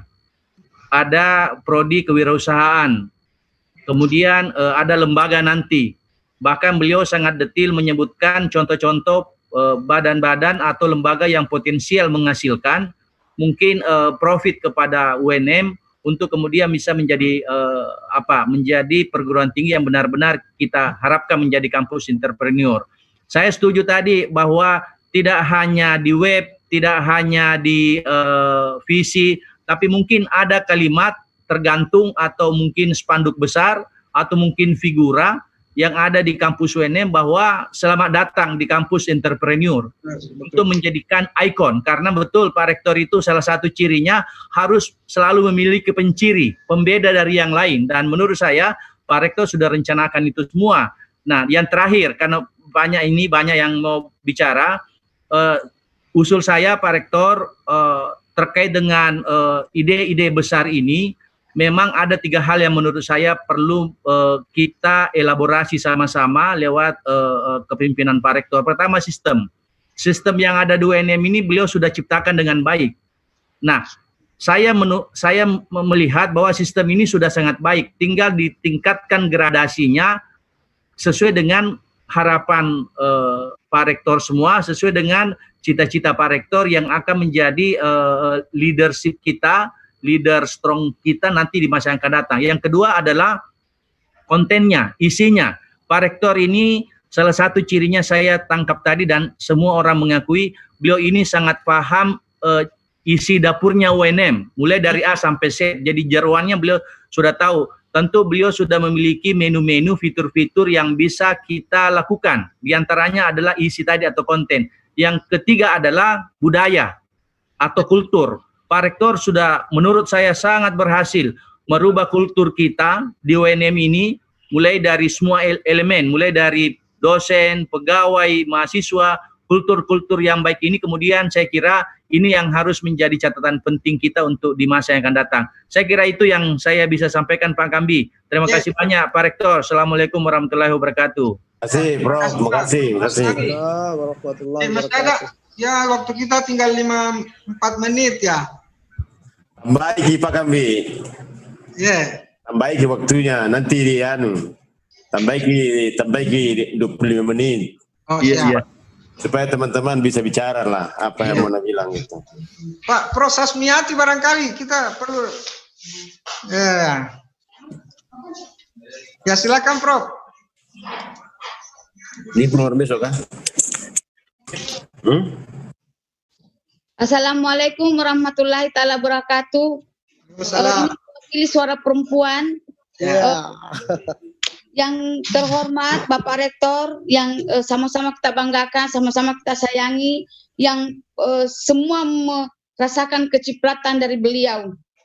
Bahwa satu kata saya mengatakan bahwa beliau is the best untuk kita semuanya. Kita bangga memiliki pemimpin yang visioner, yang bisa melihat semua sisi. Karena kita belum pikirkan, beliau sudah uraikan. Aduh, memang mantap ini Pak Rektor.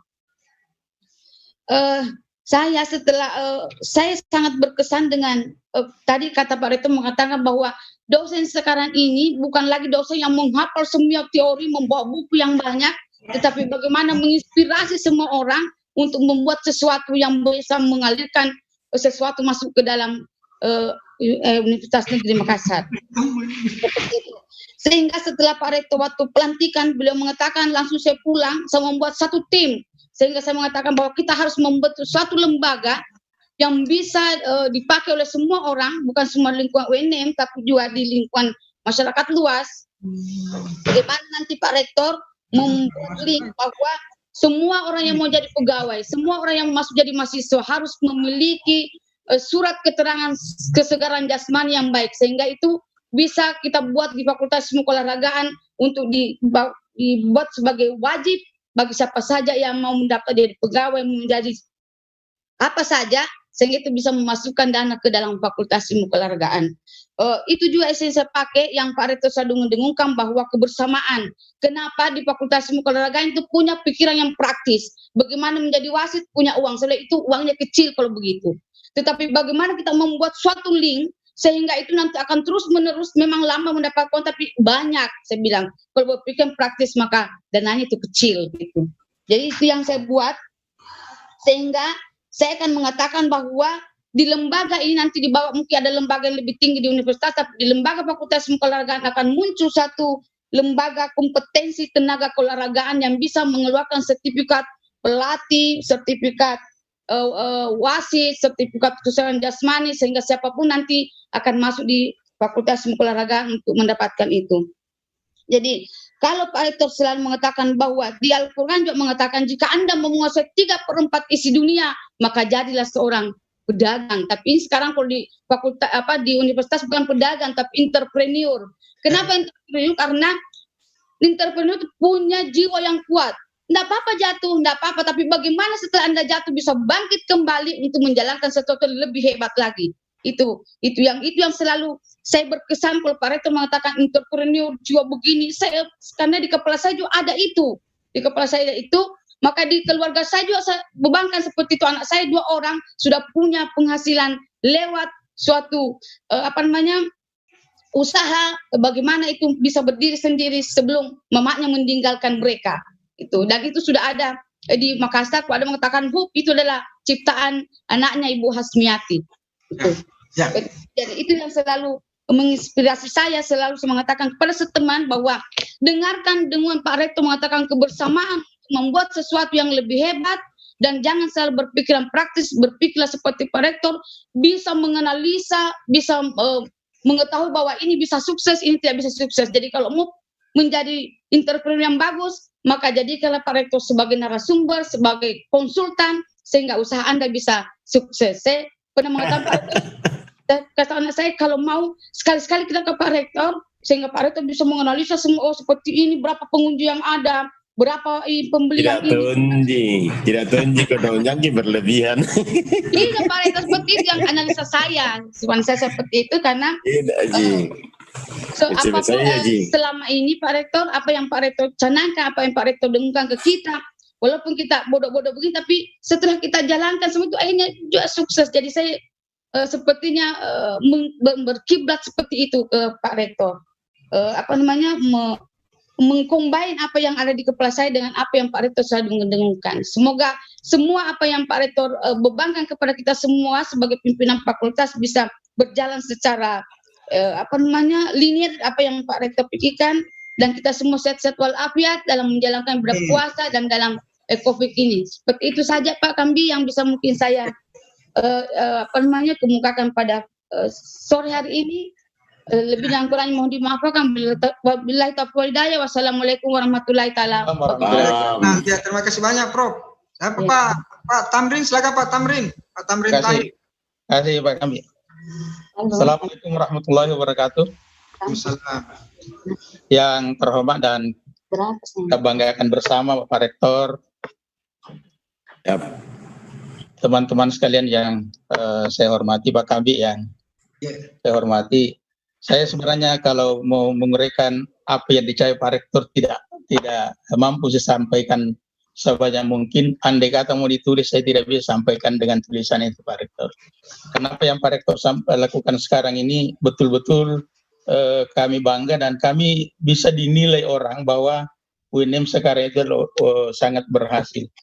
Tentu saja bahwa dengan program yang Pak Rektor canangkan, kami siap untuk bekerja keras untuk bisa melaksanakan itu, khususnya di entrepreneur yang Pak Rektor telah canangkan. Kami di Fakultas Ekonomi tentu saja bahwa langkah yang Pak Rektor sudah ambil, di Fakultas Ekonomi sudah ada program studi kewirausahaan. Tentu insya Allah kami akan berusaha untuk memaksimalkan itu Pak Rektor. Yang kedua, ini juga saya akan konsultasi dengan Bapak Rektor yang terhormat bahwa di fakultas kami sekarang, sementara kami coba untuk membuat suatu, kami namakan Pusat Lembaga Ekonomi dan Bisnis Pak Rektor. Sementara ini kami sudah bentuk panitia, kemudian kami sudah buat beberapa dokumen-dokumen yang dibutuhkan untuk itu. Kami belum berani menghadap sama Pak Rektor sebelum itu jadi. Ini di lembaga ini Pak Rektor kami beri nama Pusat Pengembangan Ekonomi dan Bisnis. Di bawahnya itu ada 3 divisi yang sekarang ini kami coba canangkan. Yang pertama adalah divisi auditing, karena kami melihat bahwa di Fakultas Ekonomi ini banyak auditor publik yang bisa kami pakai, dan kami akan nanti coba ketika ini jadi untuk bisa ke lapangan, termasuk di pemerintahan untuk bagaimana bisa melakukan audit terhadap pekerjaan mereka di sana. Itu yang pertama Pak Rektor yang kami sudah coba untuk sampaikan. Yang kedua ada divisi pelatihan dan pengembangan. Ini juga kami coba untuk akan menjual nanti ketika ini bisa jadi Pak Rektor tentu saja ke pemerintah daerah tentang pelatihan, mungkin pelatihan manajemen, karena kami punya itu. Kemudian yang ketiga, kami coba untuk ada divisi konsultan ini Pak Rektor juga yang kami sudah. Jadi sementara kami buat proposalnya, kami buat dokumen-dokumen yang dibutuhkan. Kami juga sudah coba berkonsultasi dengan Prof. Jupri karena beliau sudah punya itu Pak Rektor. Hanya sekali lagi bahwa untuk kesempatan ini kami belum menghadap Pak Rektor karena belum siap semua. Insya Allah dalam jangka waktu yang singkat Pak Rektor saya akan melakukan itu. Saya kira itu Pak Rektor di Fakultas Ekonomi ini insya Allah mudah-mudahan kami diberi kekuatan untuk bisa berbuat lebih baik, dan insya Allah saya selalu memang ketika melihat apa yang Pak Rektor lakukan mungkin hanya 1 atau 2 orang yang bisa melakukan karena percepatan seperti yang disampaikan tadi Bu Asmiati bahwa kita belum pikirkan Pak Rektor sudah ada di sana. Saya kira itu yang saya sampaikan untuk kesempatan ini Pak Rektor. Mudah-mudahan kami bisa lakukan. Saya alhamdulillah rabbil alamin. Assalamualaikum warahmatullahi wabarakatuh. Pak Prof. Tamrin, itu namanya berani menembak dalam kegelapan. Kadang-kadang itu lebih dominan intuisi daripada analisis kelayakan. Siap. Ya gitu. Siap Bos. Iya siap. Terima kasih Pak Rektor. Ya, oke. Mungkin ada siapa lagi? Halo. Ya Pak Yahya, silakan Pak Yahya. Langsung Pak. Ya. Assalamualaikum warahmatullahi wabarakatuh. Alhamdulillah wabarakatuh. Yang terhormat Pak Rektor, Pak Kambi, terima kasih banyak Pak. Alhamdulillah ini saya sangat senang ada acara ini. Jadi singkat saya yang pertama Pak Kambi bahwa saya sangat berterima kasih dan sangat berbangga karena saya pernah mendampingi Bapak Rektor satu periode waktu beliau masih dekan. Maka di situ saya akan belajar penuh Pak. Apa yang beliau jalankan, bagaimana strategi dan seterusnya. Maka di situ saya banyak belajar Pak Kambi. Dan apa yang saya dapatkan tidak bisa saya serap semua 100% Pak. Karena memang luar biasa pemikiran-pemikiran beliau. Sehingga dari situ saya memahami bahwa memang ini seorang calon pemimpin masa depan. Terus yang kedua Pak Kambi, saya juga mau mengatakan bahwa Bapak Rektor ini ditakdirkan di UNM itu bersamaan dengan era revolusi industri 4.0 Pak. Era 4.0. Sehingga apa yang terjadi hasilnya itu sangat dahsyat Pak. Saya, Pak Kambi, Pak Rektor ini adalah orang teknokrat, visioner, sehingga di dalam menerjemahkan berbagai strategi, itu beliau sangat jitu Pak. Dan ditunjang lagi dengan era industri digital, era industri 4.0, maka itu luar biasa Pak. Luar biasa. Jadi itu yang ada di benak saya, analisis saya itu. Jadi kalau saya akan menulis buku, maka akan muncul begini bahwa kenapa sebenarnya Prof. Hussein itu ditakdirkan di UNM bersamaan dengan era ini, Pak. Ya. Karena memang itu pas sekali. Jadi beliau adalah orang teknokrat, ini pas Pak Kambi. Yang kedua Pak, beliau itu adalah perencana ulung Pak. Perencana ulung. Jadi selama saya mendampingi beliau, itu saya sudah paham betul bahwa ketika Pak Rektor begini, maunya itu begini. Ketika Pak Rektor begini, maunya itu begini.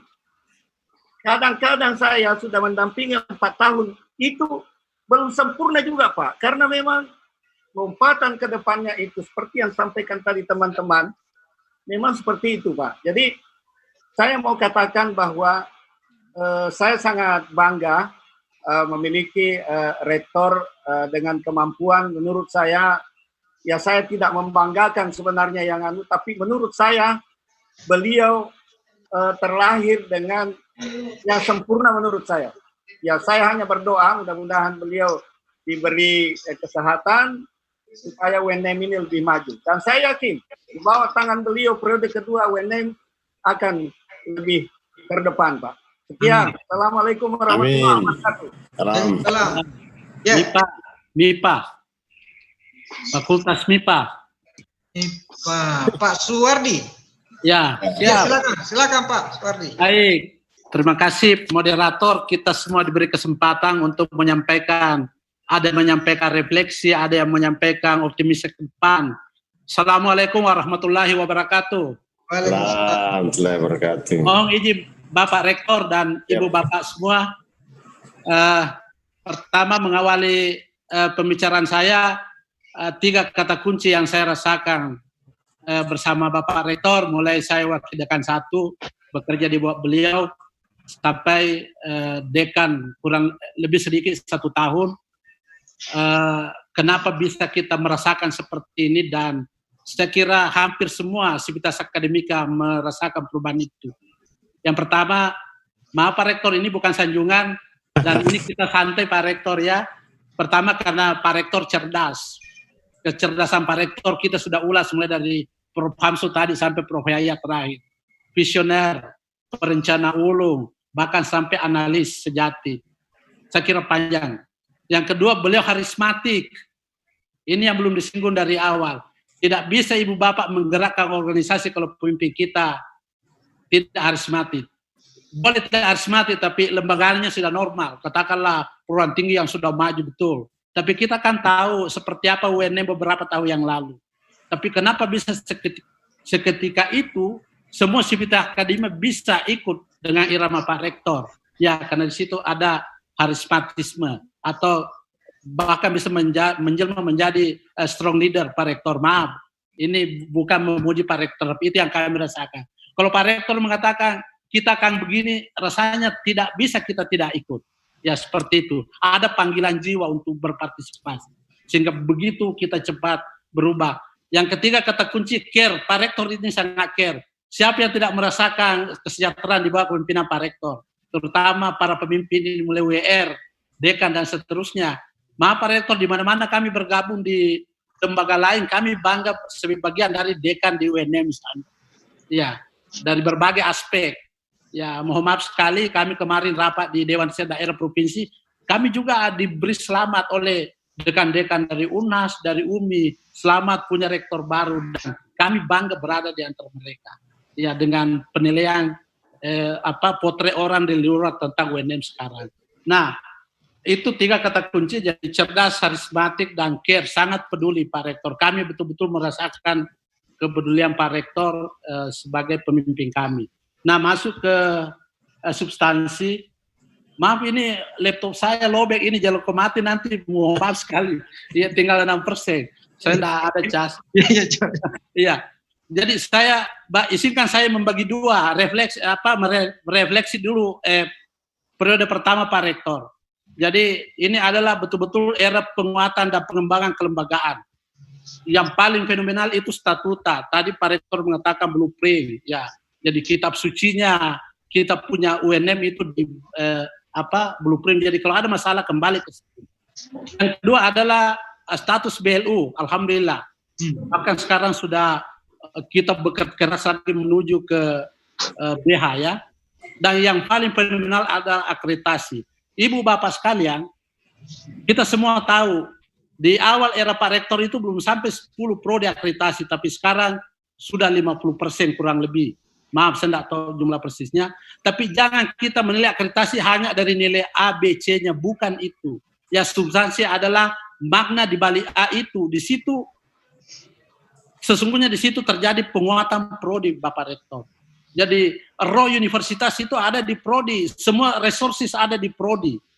SDM-nya, dosennya di situ, mahasiswanya di situ, lab-nya di situ. Nah, dengan Pak Rektor menghadirkan, menggenjot akreditasi, maka prodi tentu otomatis bergerak dengan kuat. Di situ yang mulai kepemimpinan, visi kepemimpinan, pelaksanaan tridharma, sampai penelitian, pengabdian, sampai outputnya, semua dinilai di akreditasi itu. Jadi jangan kita melihat itu bahwa sudah 50, tapi makna di balik 50% itu artinya terjadi penguatan prodi. Itu yang luar biasa Pak Rektor di periode pertama. Oleh karena itu saya berani mengatakan di periode kedua ini nanti adalah new UNM, ya, new UNM dengan ikon baru adalah pengembangan kewirausahaan. Saya kira ini terobosan yang luar biasa dan saya bisa mengatakan berani karena kami mengambil pengalaman dari berbagai universitas itu. Ini kan pengembangan universitas itu bertahap. Misalnya kelas dunia itu mulai dari teaching university, baru research university, baru ke entrepreneurship university. Nah, Pak Rektor ini langsung berani menerobos ke level ketiga entrepreneurship university. Nah, tahap-tahap itu tadi teaching, research, kita harapkan perguruan tinggi kan itu penjual jasa sebetulnya ya, jasa pengajaran dan jasa penelitian. Nah, ketika ini sudah bisa bernilai jual tinggi, itulah entrepreneurship. Jasa pengajarannya, jasa penelitiannya, dan Pak Rektor sudah berani langsung ke fokus ke entrepreneurship. Jadi artinya ada lompatan pemikiran dan insya Allah kalau Pak Rektor mengatakan begini ya, itu tadi karismatiknya bisa mengubah semua kita untuk mengikuti ritme itu. Nah, saran Pak Rektor yang terakhir untuk tentu terobosan luar biasa ini harus didukung oleh semua unit. Alhamdulillah tadi berbagai fakultas sudah menyampaikan rencana ke depan dalam rangka mendukung rencana Pak Rektor dan kebijakan ke depan. Ya, di MIPA ini kalau teman-teman mengatakan kecipratan, kalau kami tidak kecipratan, kebanjiran rezeki di bawah pembinaan Pak Rektor. Ya, ya. betul Bapak Rektor. Nanti kalau jalan 2-3 bulan ke Perantambung itu ada gedung Ekong kedua di Makassar. Iya. Kalau begitu, Bapak ke sini sebentar ini kalau masih ada waktu. Psikologi juga. Iya. Olahraga ikut Pak Rektor. Iya, semua dekan wakil rektor. Oh ya. Ya, datanglah seperti yang tahun lalu. Ya. Oh. Terima Pak Rektor. Thank you banget. Ya. Sampai lanjut sedikit 1-2 menit Pak Rektor. Pak Kamdi tidak boleh ikut. Jangan bisa nanti jadi Pak Jupri saya. Wah, bisa lanjut 1 menit 2 menit Pak Rektor. Ya, silakan. Ya. Jadi dengan kenapa saya bilang kebanjiran ini, karena inilah yang membuat kami betul-betul bisa menata fakultas menjadi, maaf, bukan saja kelas nasional, tapi insya Allah Pak Rektor, kami janji untuk kelas, saya juga tidak mau mengatakan kelas dunia, tapi insya Allah menuju ke sana. Sekarang berdiskusi 1-2 minggu ini tentang penataan fakultas ini dengan hadirnya gedung baru. Tadi awalnya semua jurusan muda Pak bagian TPITB tolong siapkan 1 lantai untuk Pak Rektor siapa tahu menjadikan Ekong. Ya, jadi seperti itu. Kami bilang tidak boleh. Jadi kita tidak boleh berpikir sekarang, tapi berpikir MIPA dan UNM juga. Jadi kami sisakan lantai 11 Pak Rektor khusus mau diisi apa saja untuk pengembangan Ekong Universitas. Sama dengan Pak mobilnya di lantai 11. Ya, mungkin misalnya akan dijadikan. Pak Sordi, Pak Dekan, dan teman-teman semua. Saya itu kalau kita bahagia nih Pak, kita merasa kami sudah cukup, jangan bisa dikasih-kasih lagi itu lantai 11 apa kayak itu. Maksud saya Pak Rektor mau dibantu. Selama itu kasihan ya, Pak. Maksud saya mau dibantu isi Pak Rektor.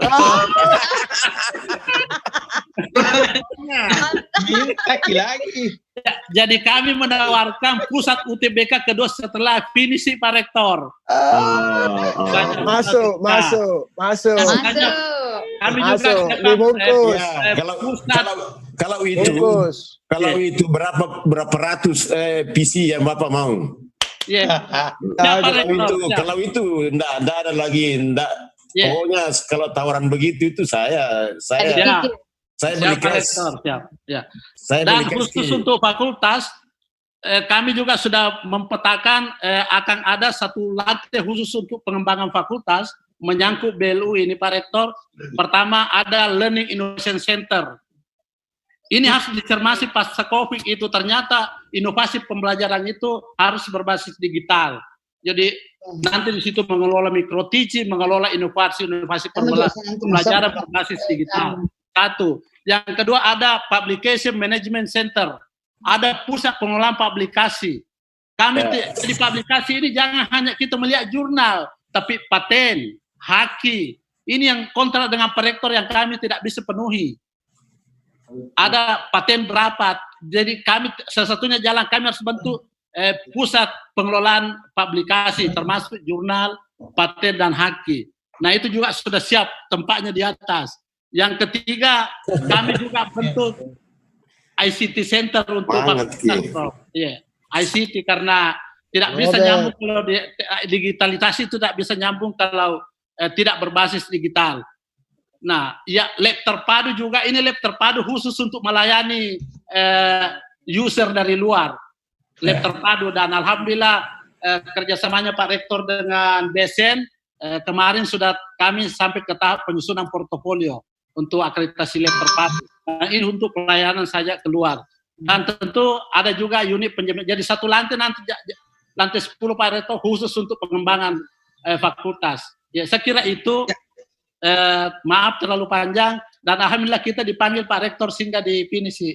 Terima kasih banyak Pak Rektor. Terima kasih banyak Pak Suwardi. Assalamualaikum. Waalaikumsalam. Wabarakatuh. Tetangga saya ini Pak Rektor. Saya di dan Tata 4 tiap hari lewat di depan gedungnya Pak Suwardi dan sangat sekali. Bagus sekali lampu-lampunya Pak. Makanya saya bilang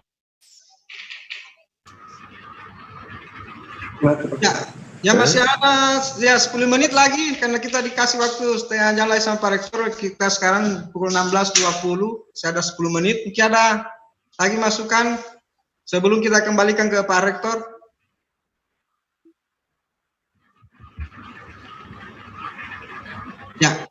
Oke, kalau tidak ada, saya langsung kembali ke Pak Rektor. Ini masih banyak sekali pertanyaan ini sebenarnya Pak Rektor. Apa itu? Nah, tapi mungkin bisa nanti dijawab di bagian terakhir ini Pak Rektor. Setelah 4 tahun kira-kira Pak Rektor mau kemana lagi? Itu pertanyaan banyak sekali masuk di kita ini. Menantang itu, menantang. Jadi secara umum dulu dijawab dulu sama ini Pak Rektor tadi. Itu Pak Kambi yang saya mau tanyakan tadi itu Pak Kambi. Saya tahu, tapi Pak Prof Hamsu, saya tahu Prof Hamsu agak canggung tanyakan, jadi saya yang tanyakan. Siap. Baik, lanjut. Siap, silakan Pak Rektor. Mengenai? Ini untuk dari harapan tadi teman-teman rekan dan terakhir yang pertanyaan tadi itu. Baik Pak Kambi yang sama-sama kami hormati, kami banggakan, senang berkolaborasi, berinteraksi dan bekerja sama dengan Tribun dan Pak Kambi ada di situ. Seluruh teman-teman, unsur pimpinan yang tentu ini belum maksimal kita semua hadir. Yang sama saya banggakan, saya cintai dan saya hormati. Jujur, saya terlalu berlebihan sanjungannya. Nah ini yang saya selalu katakan. Di sambutan setelah saya dilantik, saya mengatakan mungkin Bapak berpikir enaknya ini Pak Rektor, bahagianya ini Pak Rektor. Mulai dari ketika diberi dukungan misalnya 100%, mantapnya dia itu pasti bahagia. Enggak Pak, bahagia pasti ya, tapi bercampur dengan beban. Beban itu apa? Karena ya makna dari dukungan 100% dari semua teman-teman itu adalah peletakan harapan yang banyak terhadap kita. Oleh karena itu, saya mau mengatakan siapapun kelak, siapapun 1, 2, 3 minggu, 2 sampai 3 minggu atau 1 sampai 2 minggu ke depan, yang kemudian kita pilih menjadi tim kolektif, tim tim leader, tim sama-sama mendampingi kita, itu harus kita mampu menjawab harapan sivitas akademika dan masyarakat secara umum, termasuk pemerintah yang diwakili oleh Kementerian Pendidikan dan Kebudayaan. Ini Pak, tidak main-main Pak. Ini prinsip yang biasa saya pakai dalam saya berhubungan dengan orang. Misalnya saya ngajar, itu selalu kalau orang punya potensi, saya tidak melihat lagi bagaimana hasil pekerjaan di mata kuliahnya itu selama 1 semester mata kuliah itu, tapi langsung saya kasih nilai A karena saya melihat potensi di situ untuk dia bisa pertanggungjawabkan. Nah, syukur-syukur kalau mahasiswa itu tadi adalah seperti saya punya jiwa juga. Jiwa saya itu adalah jika diberi amanah full, kekuatan full, maka itu beban dan saya harus pertanggungjawabkan. Artinya gini, meskipun harapan saya gini, meskipun yang bersangkutan itu kalau dia paham, kalau kamu sudah saya kasih nilai A, sesungguhnya Anda tidak pantas pada saat sekarang, kamu harus belajar maksimal untuk mempertahankan nilai A-mu itu. Itulah pesan yang saya mau kasih itu. Jadi ketika kamu dapat nilai A dari saya tadi, atau dari siapapun, mestinya kalau paham esensinya, adalah jangan main-main. Jangan berhenti belajar sampai di situ. Ya, pesan Rasulullah ya, belajarlah dari buaya sampai ke liang lahat. Long life education, kayak gitu istilahnya. Jadi itu pesannya. Nah, itu yang saya maksud tadi, buat teman-teman ini, waduh, berlebihan ini Pak Kambi ini sanjungannya dan apresiasinya. Tapi apapun itu, saya bawa ke hal yang positif, bahwa ini adalah sebuah harapan, ini adalah sebuah motivasi, ini adalah sebuah strong yang mencoba dicas ke saya untuk kemudian harus mewujudkan itu. Kira-kira begitu. Tapi lagi-lagi saya katakan, jangan pernah kita bermimpi untuk meraih semua tadi yang kita wacanakan, yang kita bayangkan, jika Bapak tidak ikut bertanggung jawab. Bapak semua harus ikut bekerja bersama-sama, terutama tadi itu yang akan menjadi tim dan semuanya kita. Itu intinya, kata kuncinya di situ. Insya Allah semua kita bisa. Saya bilang tadi, situasi yang kita hadapi pun kemarin itu yang masih black box, kotak hitam yang tidak tahu kita mau arah kemana, petunjuknya apa, kita bisa tembus dan kita dapatkan titik terang dan betul-betul memiliki on the track dan sesuatu yang luar biasa. Apatah lagi kalau ini sudah kita sama-sama, sudah paham juga bahwa kita ini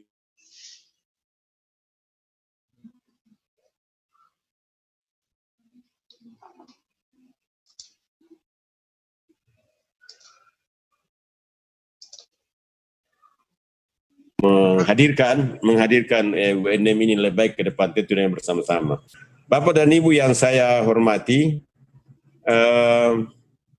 saya kira itu gambaran umumnya. Jadi akhirnya saya mengatakan terima kasih, penghargaan yang amat sangat tinggi kepada kita semua, kepada Pak Kambi, pada tim di Tribun yang sangat luar biasa telah memediasi semua ini dan menggagas lah, bukan sekedar memediasi, tapi menggagas. Itu terima kasih.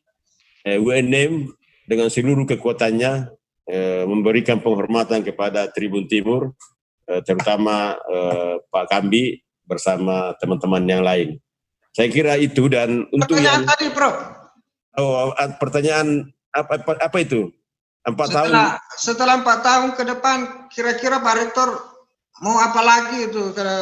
Next program. Ya, baik. Saya ini kan yang sering membuat ini teka-teki, yang sering membuat ini analisis, penafsiran itu kan teman-teman sendiri. Saya itu hanya mau bekerja saja. Saya bekerja maksimal. Ini adalah panggilan jiwa. Ini adalah memang amanah. Saya kerja aja.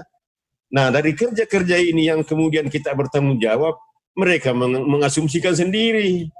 Ketika asumsi itu lahir, saya tanya orang, ternyata semua juga orang mengharapkan kita ini menjadi sesuatu. Nah, tapi ya, menurut saya kenapa menunggu 4 tahun? Kenapa harus kita mengatakan 4 tahun kalau memang tidak harus 4 tahun misalnya kan? Kira-kira begitu. Nah, intinya begini, bahwa pastilah kita selalu berbuat yang terbaik. Kalau kita diberi amanah, kita ajak semua komponen yang ada, mari kita sama-sama berbuat baik, memberi yang terbaik, memberikan layanan, menghadirkan suasana yang nyaman, sejahtera, tentu saja. Nah, dari situlah kemudian akan ada tawaran-tawaran berikutnya. Ya, mungkin saja juga kita bisa tiba-tiba reshuffle kabinet kita jadi menteri misalnya. Siapa bilang tidak? Nah, Amin. Lailatul Qadar. Tiba-tiba kita, tapi ya tentu masih kita jalani lah kalau tugas rektor ini, kalau kita hanya diajak sebagai komisaris misalnya pada BUMN yang bagus-bagus, katakanlah begitu kira-kira. Tapi bahwa 4 tahun ke depannya itu setelah ini ya biarkan waktu yang akan menjawab. Ya. Akan terjawab seiring dengan perjalanan waktu, Pak Kambi. Saya kira ya. Terima kasih. Bukan lagi Mas Rektor kalau gitu, Pak Kambi, Mas Menteri sudah.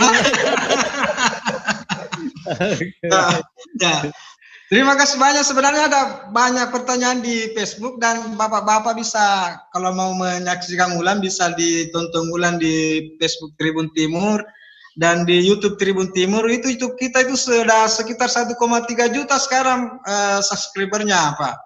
Di Facebook kita itu ada sekitar 900.000. Itu bisa ditonton ulang di sana. Ada pertanyaan di Facebook, siapa tahu mau sempat dikomentari. Bagaimana caranya Pak Rektor menghilangkan bayang-bayang IKIP di UNM sekarang ini? Dengan singkat Pak Rektor. Justru tidak perlu dihilangkan, bayangan IKIP selalu harus ada. Itu sebenarnya itu adalah ikon atau penciri juga, penciri kelembagaan juga itu.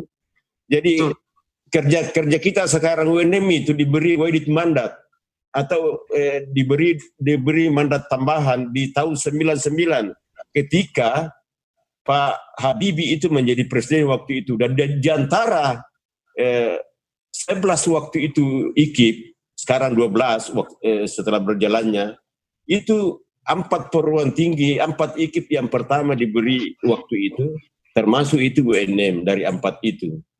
Dan di antara semua yang milik nama awalnya huruf M kotanya, misalnya Medan, Malang, Manado, itu UNM itu yang pertama di antara ketiga yang huruf awalnya itu M. Sehingga saya mau pesankan kepada kita semua, kepada masyarakat, kepada mahasiswa, kepada halayak, bahwa jangan jangan salah menyebutkan nama UNM menjadi UNEM, karena UNM itu penting sekali. Setengah mati itu Universitas Negeri Medan, ketika mau mencari nama menjadi unit UNM juga sudah diambil Makassar, maka dia beri nama Unimed. Ketika Manado berubah juga menjadi universitas di tahun 2000, itu dia berusaha mencoba mencari singkatan Universitas Negeri Manado menjadi UNM, maka susahlah menjadi Unima. Nah, ketika Malang yang paling berat, Pak, Malang ini dulu itu jauh lebih maju daripada UNM, tapi kalah STAR. Kalah STAR, dan ini harus dipertahankan ini, kewibawaan ini. Jangan salah menyebutnya menjadi UNEM, harus UNM. Nah, di Malang itu sulit dia, bingung dia bilang UM. Tapi kalau dia menulis, sambung Universitas Negeri Malang. Tapi kalau dia tulisannya itu M. Nah, sehingga seringkali ini surat atau pembagian kue itu nambil ke Universitas Muhammadiyah Malang. Karena misalnya ada ini kue mau dibagi, dikasih lah, jatuh itu surat ke UM, Universitas Muhammadiyah, padahal Universitas Negeri Malang ini maksudnya. Ya itu gara-gara UNM sedang ambil M-nya itu. Jadi besar itu nilainya itu UNM. Itulah yang inilah antara lain ini Pak Kambi yang memotivasi saya dulu itu mau menjadi rektor, karena saya merasa memahami anatomi UNM dan perjalanan sejarah UNM. Meskipun orang mungkin menganggap saya ini anak-anak, tapi paham saya. Kira-kira itu. Nah, jadi jangan Pak, jangan takut dengan bayang-bayang itu. Saya ditanya lagi, saya kira Pak Mas Menteri ini kementerian ini dan masyarakat yang lain, saya kira UNM ini adalah mantan IKIP ya. Saya bilang benar, mantan IKIP. Terus gimana dengan mantan IKIP-nya? Nah, bagaimana caranya membawa kewirausahaan, kampus kewirausahaan? Saya bilang, kampus kewirausahaan itu tidak harus betul-betul semuanya itu membuat startup, menjadi pengusaha seterusnya. Tapi yang pokok itu adalah kalau sudah ada 1% dari seluruh alumni, ya katakanlah kalau 1% dari 100.000 berapa misalnya, 1% dari 1.000 berapa, 10 orang kan, 1% 100 ya, kalau 1.000. 10 misalnya, 10 yang menjadi pengusaha, dia membuat lapangan kerja untuk menciptakan lapangan kerja pada masyarakat yang lain, sudah biasa kontribusinya kepada kemajuan bangsa untuk Indonesia maju. Lah, tapi secara umum yang kita mau cetak ini Pak Kambi, masyarakat agar tahu, mahasiswa dan seluruh pemirsa, bahwa yang kita mau cetak itu adalah jiwa entrepreneurnya. Apa itu karakter jiwa entrepreneur? Apa itu indikatornya? Mereka itu yang berani mengambil keputusan tentu dengan hitungan-hitungan risiko, bukan nekat. Yang kedua, antara lain, tidak suka dengan kebiasaan atau selalu ingin berinovasi dan berkreasi. Artinya apa? Ini yang kita mau hadirkan di jiwanya. Dengan entrepreneur itu tadi, jiwa entrepreneur tadi. Nah, sekarang dimanapun mereka berada, apakah dia itu guru, alumni ya nanti ya, kan masih 7% ini mencetak guru, 30% ini ilmu murni. Nah, katakanlah yang jadi guru, atau jadi politikus, atau jadi birokrasi, atau apapun dia, setelah menjadi alumni, yang kita inginkan adalah ada jiwa entrepreneurnya, yaitu selalu ingin berkreasi, selalu ingin menghadirkan motivasi, selalu ingin berinovasi untuk kemudian melahirkan lebih baik dari yang sebelumnya. Jadi kalau dia seorang guru, dia harus selalu mengupdate mengupgrade ataukah itu menginovasi cara pembelajarannya sesuai dengan kondisi era yang dihadapinya misalnya. Kalau sekarang era IT, era revolusi industri 4.0, maka seorang guru harus mampu merevisi ataukah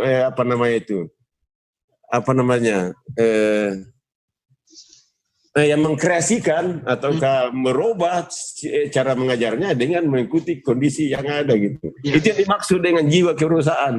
Jadi kesimpulannya, teman-teman yang bertanya bagaimana menghilangkan bayang-bayang menjadi IKIP, menurut saya tidak perlu dihilangkan. Kita memang sedang menjalankan dua mandat kependidikan untuk mencetak calon guru dan mandat untuk mencetak ilmuwan atau teknokrat. Kira-kira begitu. Ya. Oke, saya kira sudah sangat jelas penjelasan dari Pak Rektor tadi, dan saya kira ada tadi bonus dari Pak Rektor yang sangat penting untuk kita selalu ingat bahwa ini UNM bukan UNEM. Ya. Ini UNM, Pak. Jadi ini harus selalu kita ingat, karena memang biasa orang karena mungkin mau menyediakan modal langsung saya bilang UNEM. Padahal ini UNM dan ada filosofi yang sangat mendasar sekali yang dijelaskan oleh Pak Rektor tadi. Saya kira itu salah satu UNM itu yang dijelaskan Pak Rektor tadi itu. Kenapa harus UNM? Dan satu-satunya universitas yang pakai nama Makassar, saya kira hanya UNM. Oke, saya kira waktu kita sudah habis, lewat lagi 5 menit. Ya, terima kasih banyak, khususnya kepada Pak Rektor, sekali lagi selamat. Terima kasih kepada para terpelajar, para guru besar, para profesor, para dekan, kepala lembaga yang mengikuti dialog kita ini, dan sekali lagi bisa kita lihat ulang di Facebook Tribun Timur Berita Makassar Online dan di Facebook di YouTube Tribun Timur. Terima kasih banyak, Prof. Assalamualaikum warahmatullahi wabarakatuh. Assalamualaikum warahmatullahi wabarakatuh. Terima kasih banyak. Satu saran Pak Kambi, singkat. Ya. Bagaimana kalau Tribun Timur menggagas satu kelas pasca sarjana bersama dengan UNM kuliah by daring. Sama teman-teman di media. Serius ini. Ya. Mantap betul. Jadi begini Pak Kambi, ini teman-teman semua itu kan sudah sarjana, baik dari UIN maupun dari UMI maupun dari ANA. Sekarang kalau mau ngambil satu kelas misalnya 10-15 orang lah misalnya, atau 20 orang kalau S2 misalnya lah. Lalu kita ada namanya penjadwalan khusus.